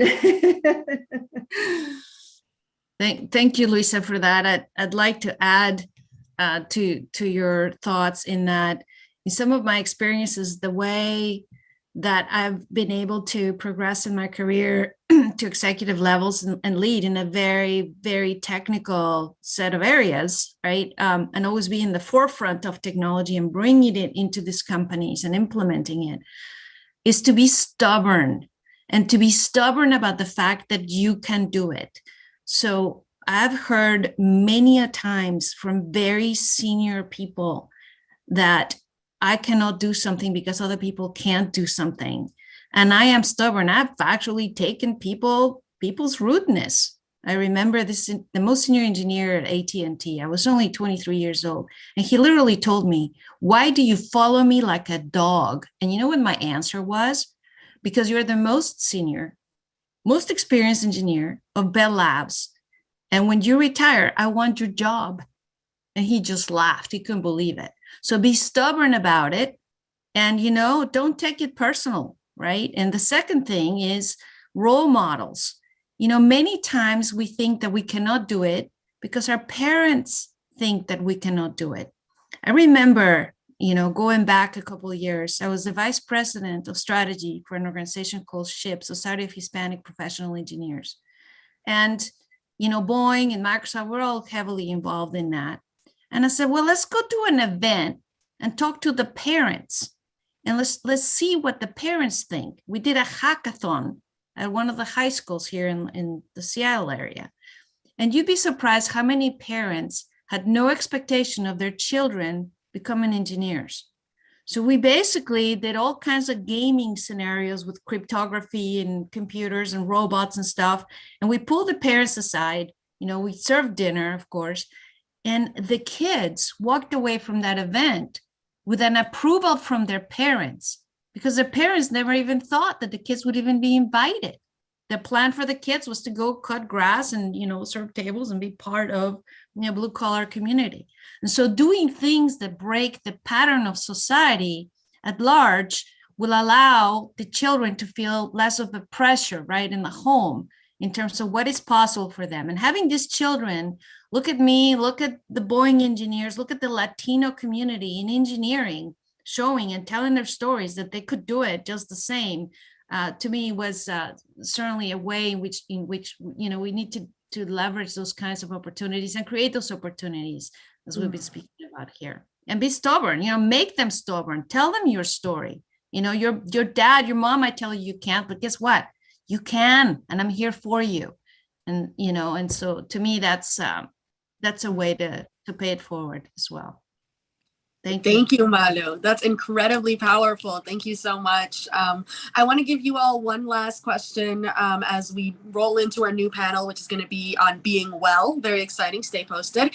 And it's kind of throwback to one of the things that Christina mentioned earlier, and that is really women are normally the biggest advocates for ourselves, but we need to bring men into the equation as well. So what are some ways that men can support gender equality in one or two lines, and one or two ideas that you can throw out for us? And I'll start with Jeanette. Yeah, this is a great question. I think men, I believe there's some men on at the summit. I know one just messaged me recently. Men can be and are allies. I think two of my mentors in college was a professor. He worked at a newspaper. He was my mentor, and he pushed me to apply for this Chip Squin Scholarship, which was a diversity program for journalists. And I applied for it, and because he pushed me and believed in me, and then I got it. So I'm really grateful for him. And two other mentors that I've had who are men. So men are great mentors. I mean, they have a different perspective. They can also help guide you. in different ways. And I think just having them, including them, welcoming them into the conversation is important. And so they can hear our perspectives and they can hear our stories, our voices, our needs, what's important to us. So yeah, I think it's important to let them know that they are allies, that we want to work together. We want to be equals. I mean, for me, even in my personal life, it's like, I don't want to be behind or in front. I want to be beside you. I want to be equal. I want to be a team. I want, so that's kind of the way I look at it. Thank you, Jeanette. Anyone else? Christina? Go. Yeah, I think we cannot do this alone, right? Women cannot, force ourselves up to the top. That's not how it's going to work. We need allies, right? And we need men on our side who believe that we are equal, right? And that we deserve seats at the table just like they do. So I think for me, what's most important is men speaking up for us in those rooms where we aren't present. If somebody says a comment about a female colleague that's discriminatory or something that's inappropriate, or, whether it's, oh yeah, she's on maternity leave again or something, any little comments, right? Checking that person and saying, hey, that's not appropriate, and letting them know this person is a valuable team player. And actually, we probably should have been promoted her a long time ago. As someone who has worked in various industries, various companies, I have seen so many women be left out of those spaces that should definitely be in those spaces. And so, there's just a lot of men out there we have to hold accountable, because at the end of the day, we can't do it without them. So definitely speaking up for us when we're not there is the number one way you can be an ally. I will say the other thing that we need to think about is we need to look at the data and follow the facts, because we can feel a certain way. But I'm going to point you all to the last Bloomberg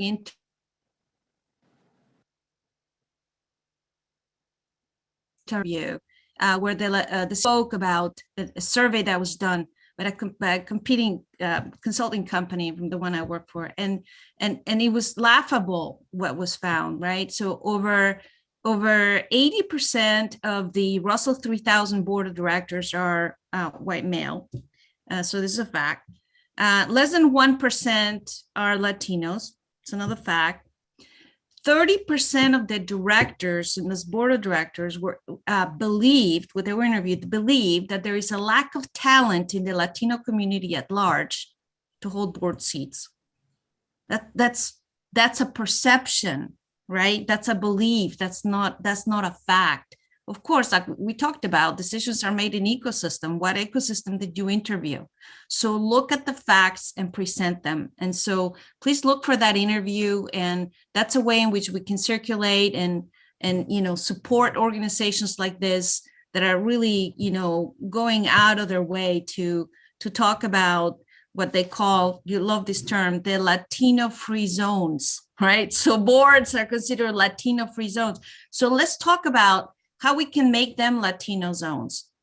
How can we also use the Latino male community to help us and help each other? Because it's not just about women, it's about Latinos in general, and how we can come together as a community to create, an environment where these misconceptions can be challenged in a, productive way and in a positive way. And the last thing I'll add to all of that amazing feedback is don't be afraid to ask. And what do I mean by that? So as I shared with you guys, the pandemic happens, my business that I just launched, completely nothing, crickets. There's no tourism, there's no sports, and there's no entertainment. As a single mom who takes care of my daughter, my mom and my father, I was like, I gotta make moves. So I picked up the phone, I called the general manager of IPW. It's the biggest tourism trade show in the United States, part of the US Travel Association. And I said, I need your help. This is what's happening. How can I be involved?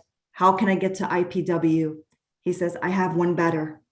How about if GTSC becomes the official sports and tourism ambassador of the United States? I mean, honestly, I was in tears. I was just trying to get to the show. So you never know. Don't be afraid to ask, because if you don't ask, the answer is always no. And you'll be surprised. These white men, they have the power, guys, and we need them as our friends, as our allies. And when they help us, use that opportunity to magnify them. Because what I have done to magnify my mentor when I was in high school, Mark Gatley, Malcolm, I spotlight them, because guess what? Everybody's seeing things on LinkedIn. And at the end of the day, men have egos. And if you can use their egos to help you, then we are helping one another and giving ourselves an opportunity to be at the table. And if they don't give you a spot at the table, then you bring your chair to the table. So that's my take on allies and working together. And you to be shocked what happens when you ask. Just ask. Don't be afraid to ask. Amazing. Thank you so much, ladies. This has been a phenomenal session. We've learned to push up and pull up. We've learned that our network is our net worth, to pay it forward, to dress for the job that you want, and to be stubborn. So thank you so much for your time today, and have a great rest of your day. Excited to ask to the table Sandra for our next session called Being Well. Thank you. Oh, I'm unable to start video for some reason.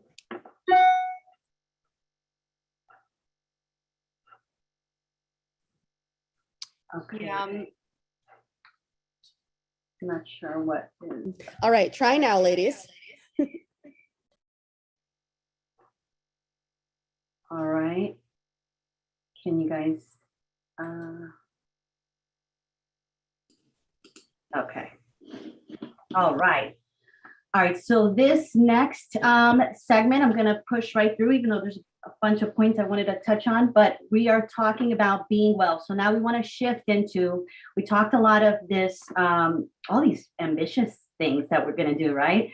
Now let's kind of hone down on being well, right? Well-being and mindset and energy and really start to our nutrition. I'm actually excited to have a nutritionist on this panel as well. So I want to now welcome, we have Erasmin, we have Doctora Ursula and Sandra Victorino, right? Just want to make sure we are all here. Yay.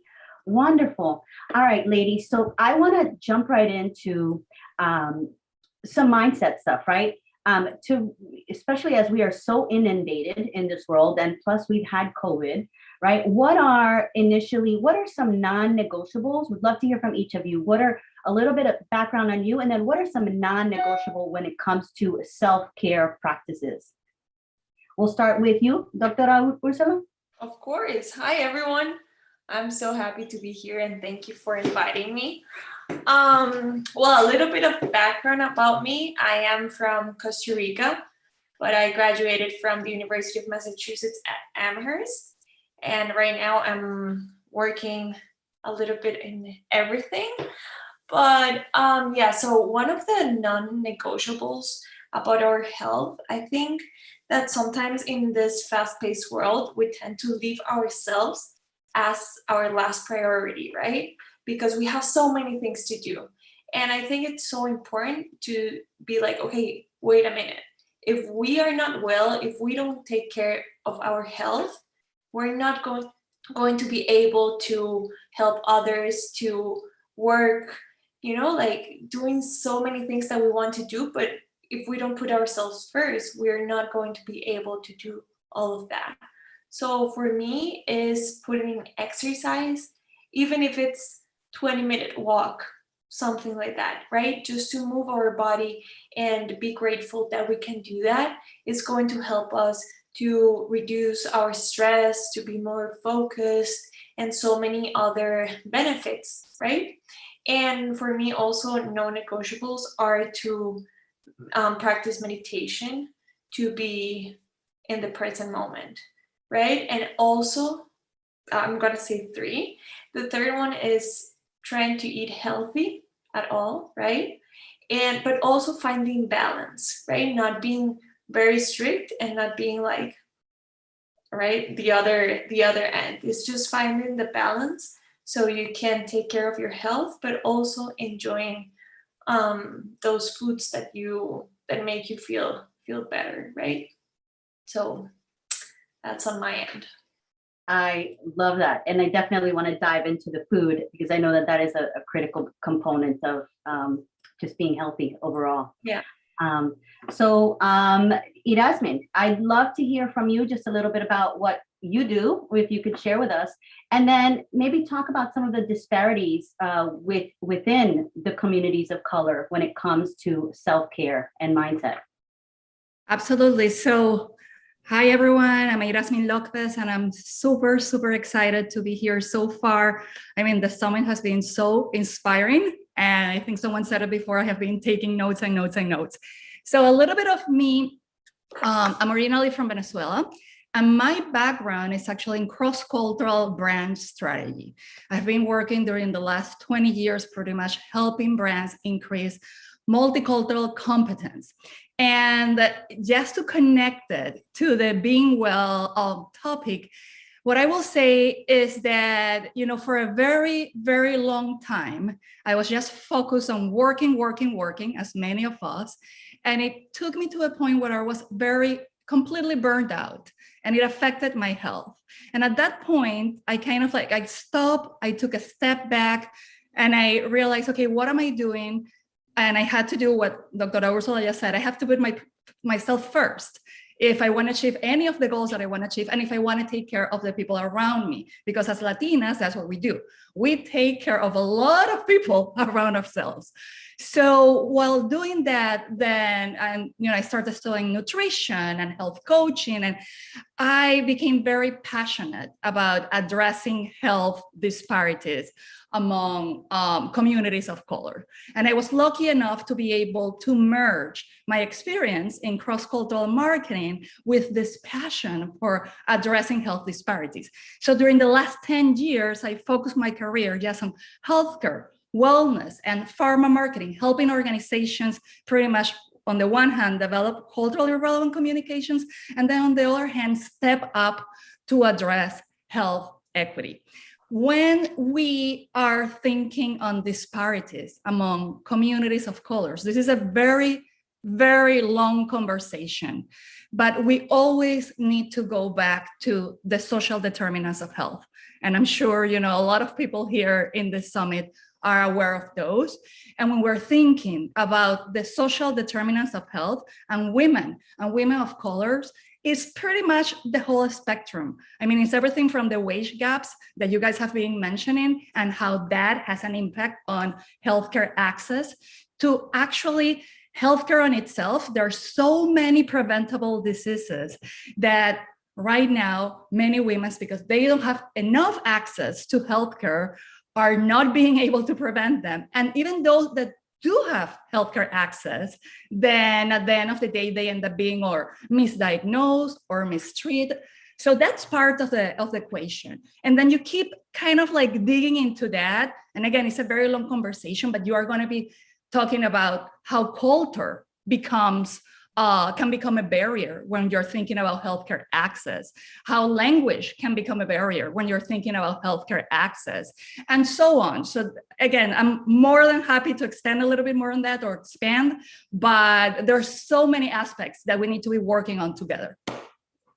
No, that was great, Erasmin. Sandra, I'd love to ask you, the statistics show obviously women that work twice as hard as men, but we're also, because of that, under anxiety and depression at a lot higher rate than men. What are resources? What are solutions that you could advise women on? Some self-care practices, some mindset practices. Would love your insight on some of that. So hello everyone, buenas tardes. My name is Sandra Victorino. I'm actually the Director of Workforce Development, Diversity, and Inclusion at Care New England. It's a healthcare system in Rhode Island. And I'm also a licensed mental health clinician, and I specialize in substance abuse therapy. So bilingual, speak Spanish. I started doing this work with the community.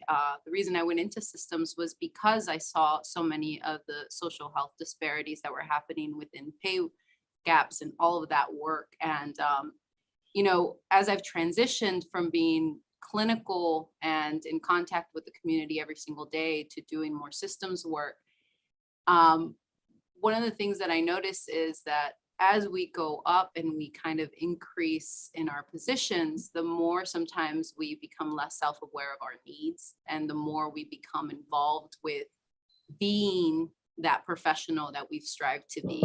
And so I think one of the things that I want to bring it back to is self-awareness, is, refocusing every year. What are my goals and what are my priorities? Because there's a lot that's asked of us, especially if we're the only ones. We're asked to be cultural brokers. We're asked to be knowledge holders for our community. I'm Mexican American, live in Rhode Island, and there is a diverse group of Latino representation here. So I didn't grow up here. All of that takes so much energy from us, and we don't think about it. And then we go straight into our homes, and our families are our priorities. It's the reason why many of us go into doing the work that we do, is because we have an ambition to care for our families and doing it in a passionate way, right? So there's a lot of us that really started to focus on those things, and it's reprioritizing, is making sure that we take into those self-care implementations. And as our body changes, tell people all the time, every 7 years our taste buds change and we have new allergies and all these things. It's the same thing with our exercise routines, our regimens, things we need to incorporate different things, learn different things. For an example, with me, what I do is I learn something new every year. I ran a marathon one year. I learned to swim the next year. I'm learning how to play the drums this year. And the reason I do that is because it's something that takes me completely out of my work and it separates me completely. And that is what my non-negotiables are for myself. And so I think this is extremely important, that therapy, my village is extremely important. And I think knowing who's in your village and knowing who's in your court, who is going to be the person that tells you you're not taking care of yourself. And they're going to be brutally honest. And so our villages are extremely important because as we're growing into our profession, the people that see us all the time is changing. Or, my mom used to see me before and she'd be like, you're too skinny or you gained weight, but she doesn't see me anymore. She lives in Texas, I live in Rhode Island. So who's my new eyes? Who's my new set of eyes? And so I think building our villages are extremely, extremely important. Massage, I have a massage once a month because I started to get migraines. And the doctor was like, do you want medications? I'm like, absolutely not. I'm like, I want to try holistic practices. And I did. I have a massage once a month and my masseuse knows my body, takes care of me. And those are all the important pieces as we start to move into this other world. So we don't lose ourselves in that world, because we know that world is not necessarily the best fitting place. That's why we're trying to change it. And we forget that sometimes when we're there. Mm-hmm. I love that. I know we are running low on time, but I do think those are very valuable points, right? Challenging your mind, doing different things, reaching out to a network within the Latino community. For me, what I've observed is not a lot of people are quickly open to talk about issues that they're going through. How would you encourage that amongst each other, right? It's either you have the freedom to just like, listen, I'm going through this, or how do you encourage those conversations though, too, especially as a therapist? So, and I'd love to hear from all of you, and then we'll wrap that up. So I think, honestly, I think about it and take a friend. If you're looking for a therapist, take a friend. Take your buddy with you. If you have a friend, there's like in Rhode Island, in the East Coast, we have something called Zen Care. You can really get specific on what you need. So looking at those websites, because it can be overwhelming if someone's looking for a therapist. Looking at your resources, there's, the mental health associations, they have resources as well. If you know someone that's in the field, ask them, do you know anyone that is taking new clients or the patients, or, and also asking, there's, I think of all the beautiful women that have been on here and the panelists, all of us have resources because we've made it this far. So we are another network for you now, is asking us those questions. Like, I'm living in, let's say if you're living in Wisconsin, I'm living here and I need resources. I actually have a sister that lives in Milwaukee. So I've looked for resources there. So we just have this network that is so important for us to reach into. I love that you said that. Don't be afraid to reach out. We have to be able to find the freedom to understand that we're all enduring similar things. We're all human. So, it's okay. We want to encourage that within the community for sure. Erasmin, I'd love to get your insight on that. Yeah, for sure. I think that everything goes back to values at the end of the day. And when you think on the Hispanic community, I mean, we have cultural values that are really ingrained, So what you was just mentioning about collectivism, how we really depend on each other and how, that support is crucial to us. I think that we just need to leverage it, and not only, on the happy times and to celebrate, but also when we need that help. But at the same time, when I'm thinking on Hispanic women, what I think is that we have to go against that conception that if you are taking care of yourself, you are being selfish. And it's very ingrained and it's very deep. But, I have conversations with coworkers, and it's like, really, can I take time for myself? Because I need to take care of all these people. And it's thinking, you have to come first so you can be there for yourself and then for those you love. So it's not easy to do, but we need to prioritize ourselves. I love that. Thank you so much. And I'd love to hear in the chat, if you guys are open, how comfortable are you with reaching out to someone and talking about some of the things that you're going through? I don't know if would love to hear. Doctora Ursula, I'd love to end with you with quickly talking about the nutrition side of things and the importance of whole food diet, and really making sure that we don't feel guilty about not cocinando the same way that our parents did, but we are cooking, intentionally with maybe more so like our ancestors prior to that, right? With natural grains and fruits and vegetables. And I think that I get a lot of pushback from other Latinos. They're like, oh, you eat what? What do you eat? So I think, how would you encourage, especially everyone here, the importance of a whole food, plant-based diet? I mean, obviously not everybody's going to be plant-based, but to eat more of that stuff. More of that, excellent. Incorporate it. Mm-hmm. Yeah, great question.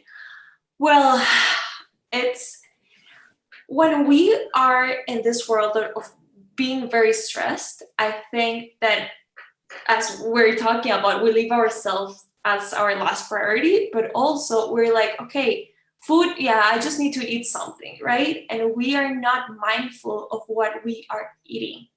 And it is so important. That's why I teach mindfulness, mindful eating, and intuitive eating, because it's not only following a diet, right? Is how do I learn how to eat a whole foods, well, not plant-based, but like foods that are real, and how do I have a balanced meals?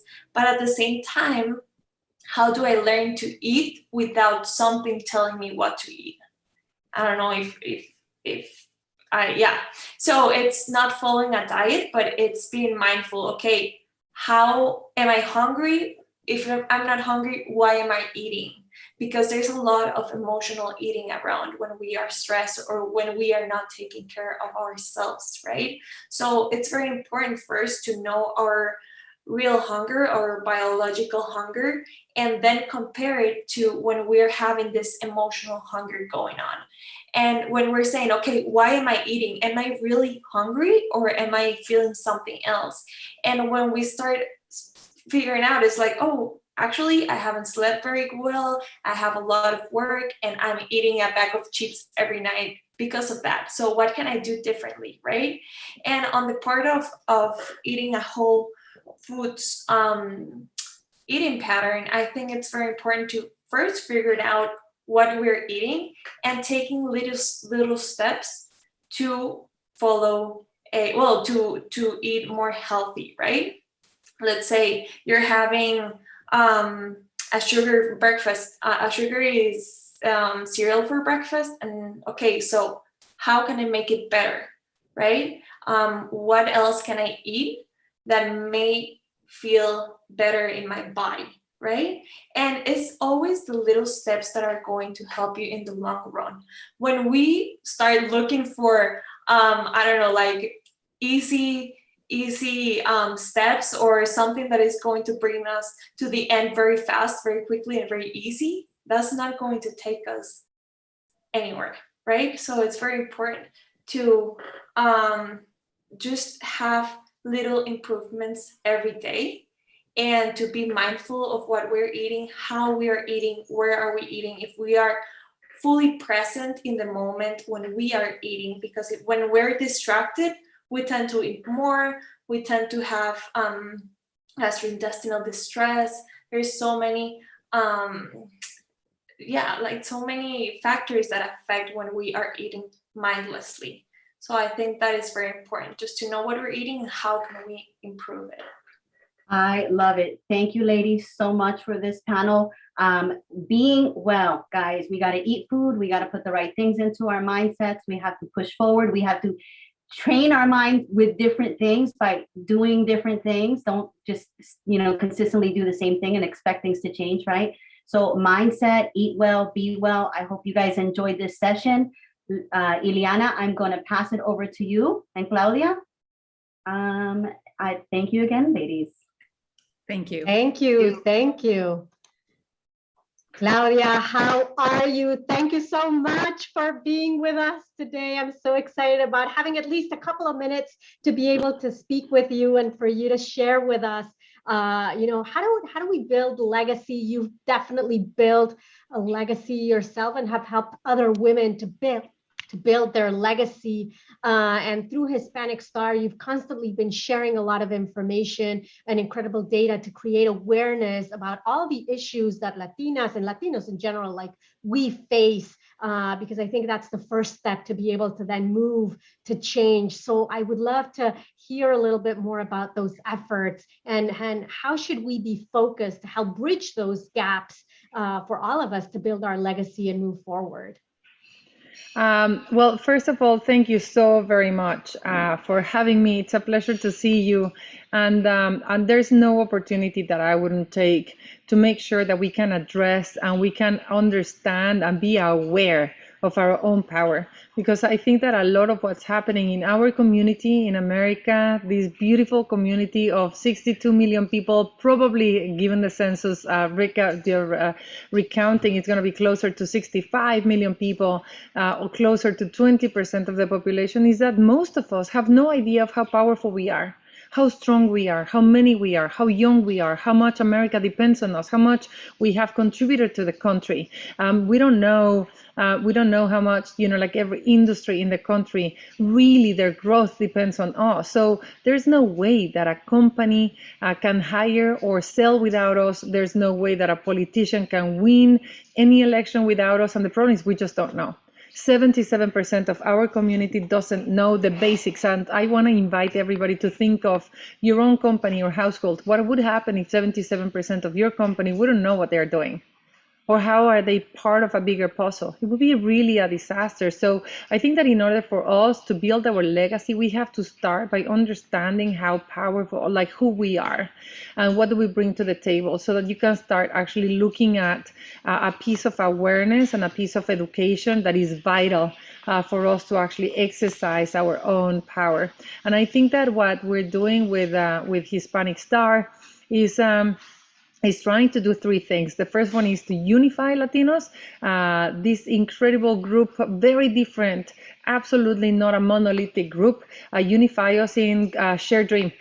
So it doesn't matter whether you're Mexican, Colombian, Venezuelan, first, second, third generation. It doesn't really matter, like what political affiliation you have. What really unites us all is our desire to progress, our desire to move forward, our desire to move the American dream. And so if you realize that that is what unites us, let's actually create an agenda so that all of us can progress, so that all of us can keep on actually moving forward. Because what happens is that the higher you go, the higher we progress, the higher we keep on actually achieving the American dream, the lonelier it gets.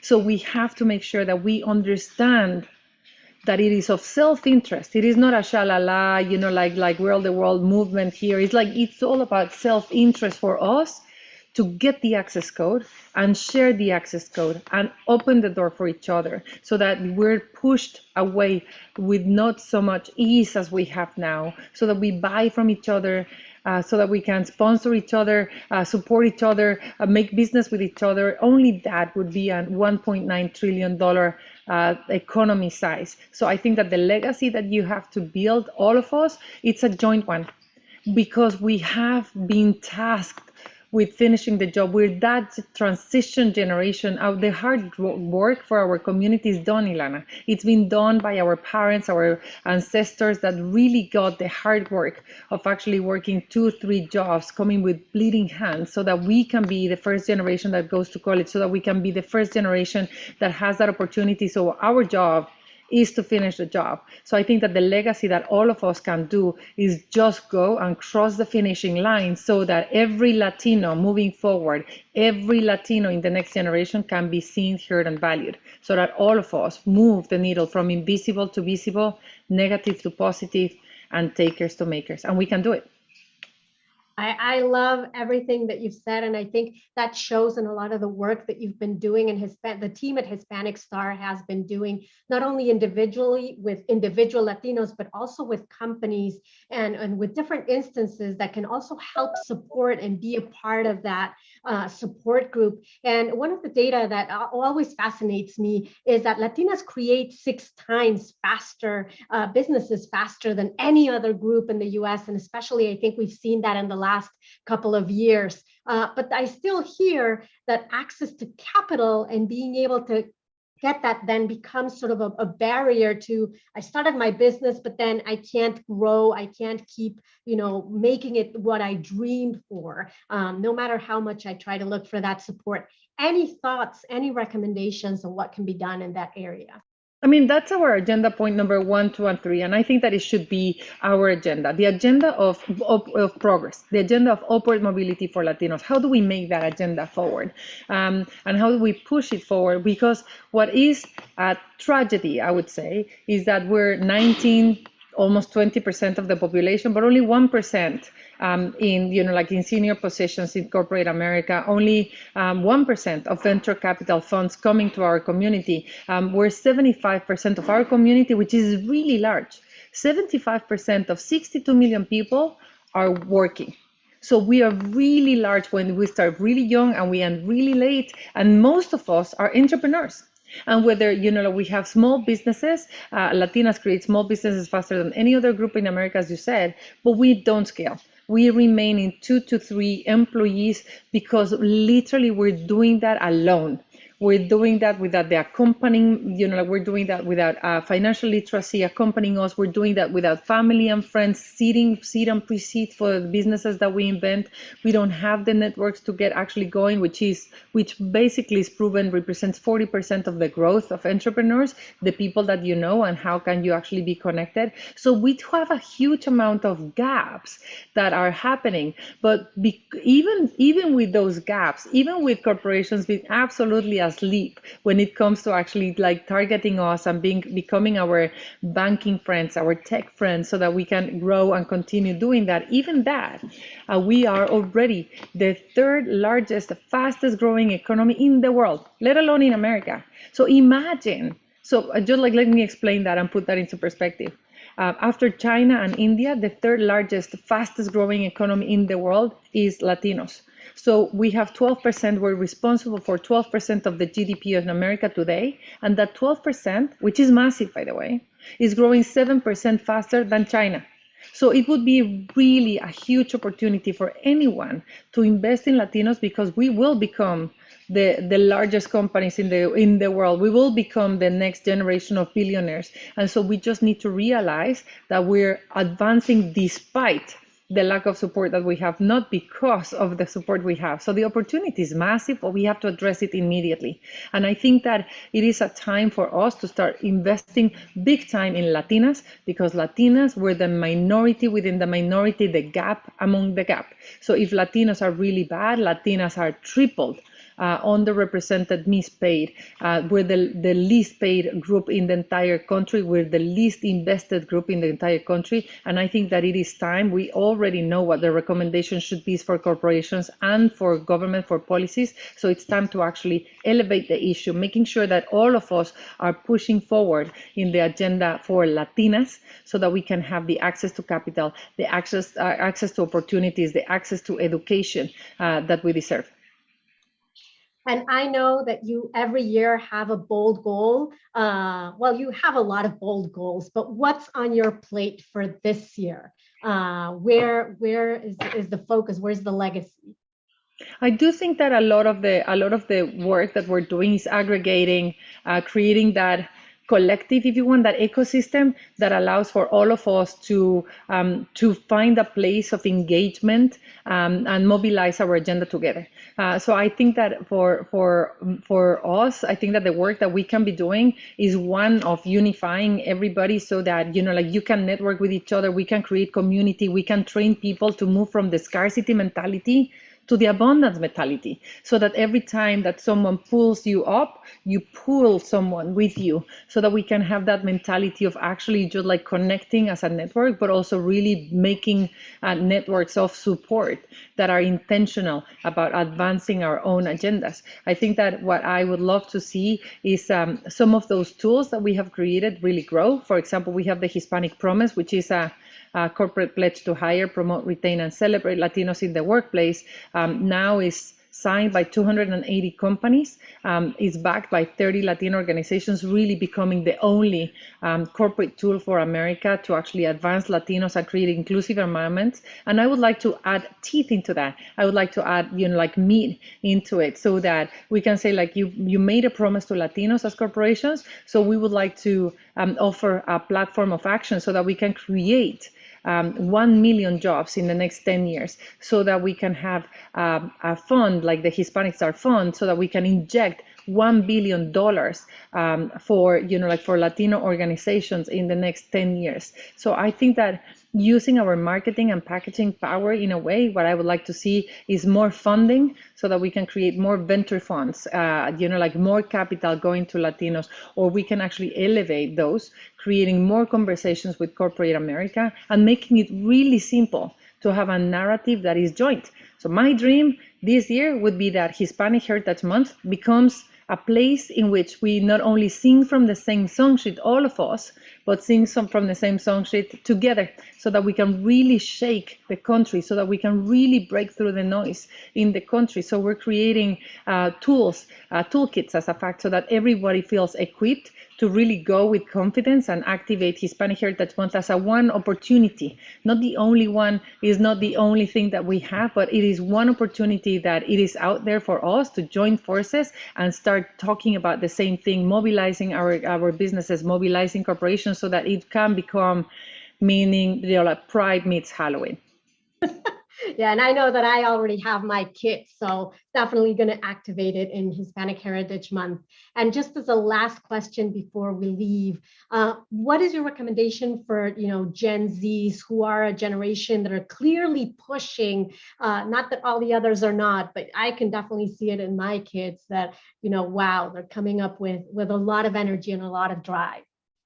So Ileana, I spend a lot of time in making sure that we equip that generation. I have 2 teenagers that do not have the privilege of having books to read about heroes, that do not have the opportunity to see teachers that look like them, that are going to go into our workforce where probably they don't have, role models that look like them. So we're, my advice to the mothers of the Gen Zs, my advice to Gen Zs is actually embrace your culture, go deep, educate yourself about the data, educate yourself about understanding how Latinos are positive contributors to the country and have been since the 16th century, how we introduced agriculture to the country, how we have been the second most condecorated group in every single war in America, how we invented, and have been in the industry of building America, in the mining industry, in sports, in entertainment, that Hispanic culture is shaping global culture. Be proud to be a Latino and unify.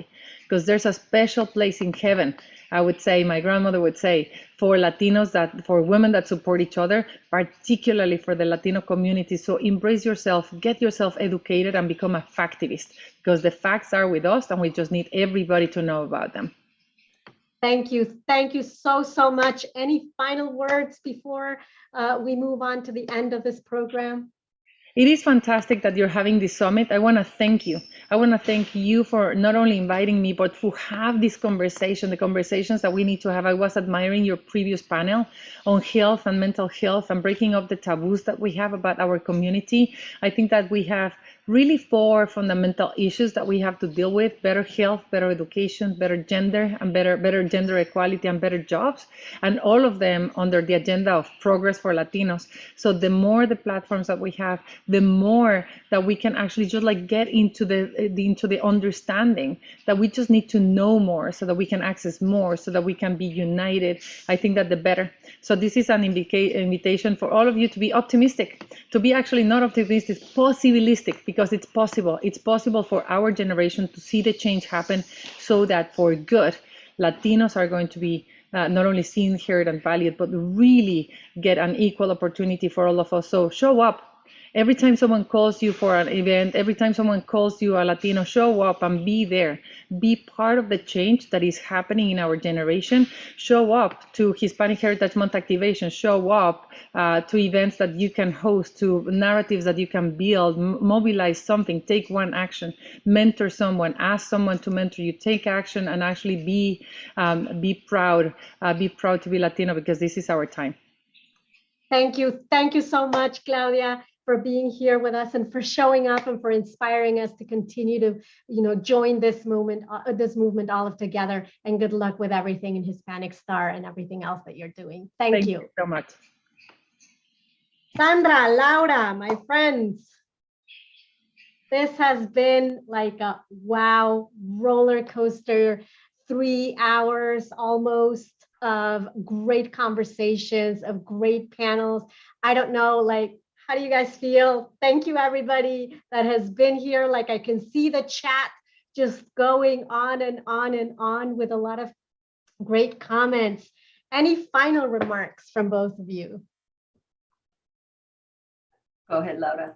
Oh, well, thank you so much, Ileana. This has been phenomenal. I would like to quickly share just who our winners are from our raffle. So as some of you know, if you shared our event, if you signed up through our link, you were able to join a raffle for this. So really quickly, our winners are Andrea Gomez from Santa Clara, California, Kaylin Alonso from San Bernardino, California, Denise Negron from Wellington, Florida, and Patricia Valverde from Boca Raton, Florida. So you will all be getting an email to receive your prize and get information to send it over to you, which is going to be an educational packet with some information, a book, and a workbook as well. So really exciting. And thank you so much for sharing the event. Thank you, guys. Thank you to our speakers. Thank you, Sandra, as always, for being an incredible partner on this journey. Thank you, Camila, for always keeping us on point and helping us through all the magic of what putting an event like this, really entails. I'm without words. I'm super honored, super humbled, super grateful for this event. And I can't believe it's over, but I'm excited because I know that we're doing some incredible things in several months to come for Hispanic Heritage Month. And join United Latinas. Sandra, I know you have a lot to share about United Latinas. Yeah, no, I just want to just mirror what you guys have just said. Thank you, everybody. Thank you to the speakers. These are conversations we want to continue having. I saw some questions in the chat that we definitely want to do more events on, especially the conversation on ageism, right? We were talking about Gen Z a minute ago, but hey, what about us Gen Xers over here? Okay, so we want to kind of elaborate on all of these topics, right? And just like Claudia said, the more that we have these conversations, the more that we support each other. So I'm excited. I would love to invite any of you to join us at United Latinas. We are really kicking things back into gear with putting programs and trainings together and really want to engage you guys. So look for an email in the next couple days, because I know there are a lot of speakers, here, people who have thoughts and want to chime in on some of this conversation. And we want to invite you in and have a space where we can meet more of you and then just, dig down deep into more of these conversations. So I want to thank you guys for that. And I think that's it. Follow us at United Latinas, connect with all of us individually and all of the speakers on LinkedIn, and wait for more, because there'll be more. I hope you guys have a blessed day and get some hype and some energy. So yeah, like and how also take some time for you. I know I am, because I think we just are in the day, right? Every day. Yeah, definitely take some time for you. I actually have a 6 to support a Latino who's running for a local office. So I have a campaign kickoff party that I'm going to go to, because we should also, again, just to reiterate, supporting each other on all of those efforts. But yes, thank you so much, guys. I love seeing all the positive love coming in. And ya, no sé. Yeah, feel free to download the chat using the 3 buttons so that you can save all of the LinkedIn profiles and access them all if you haven't had a chance to do so. So I'll stay on for another second, but I'll be ending this now. Thank you. Thank you, everybody. Have a wonderful weekend. Thank you, guys.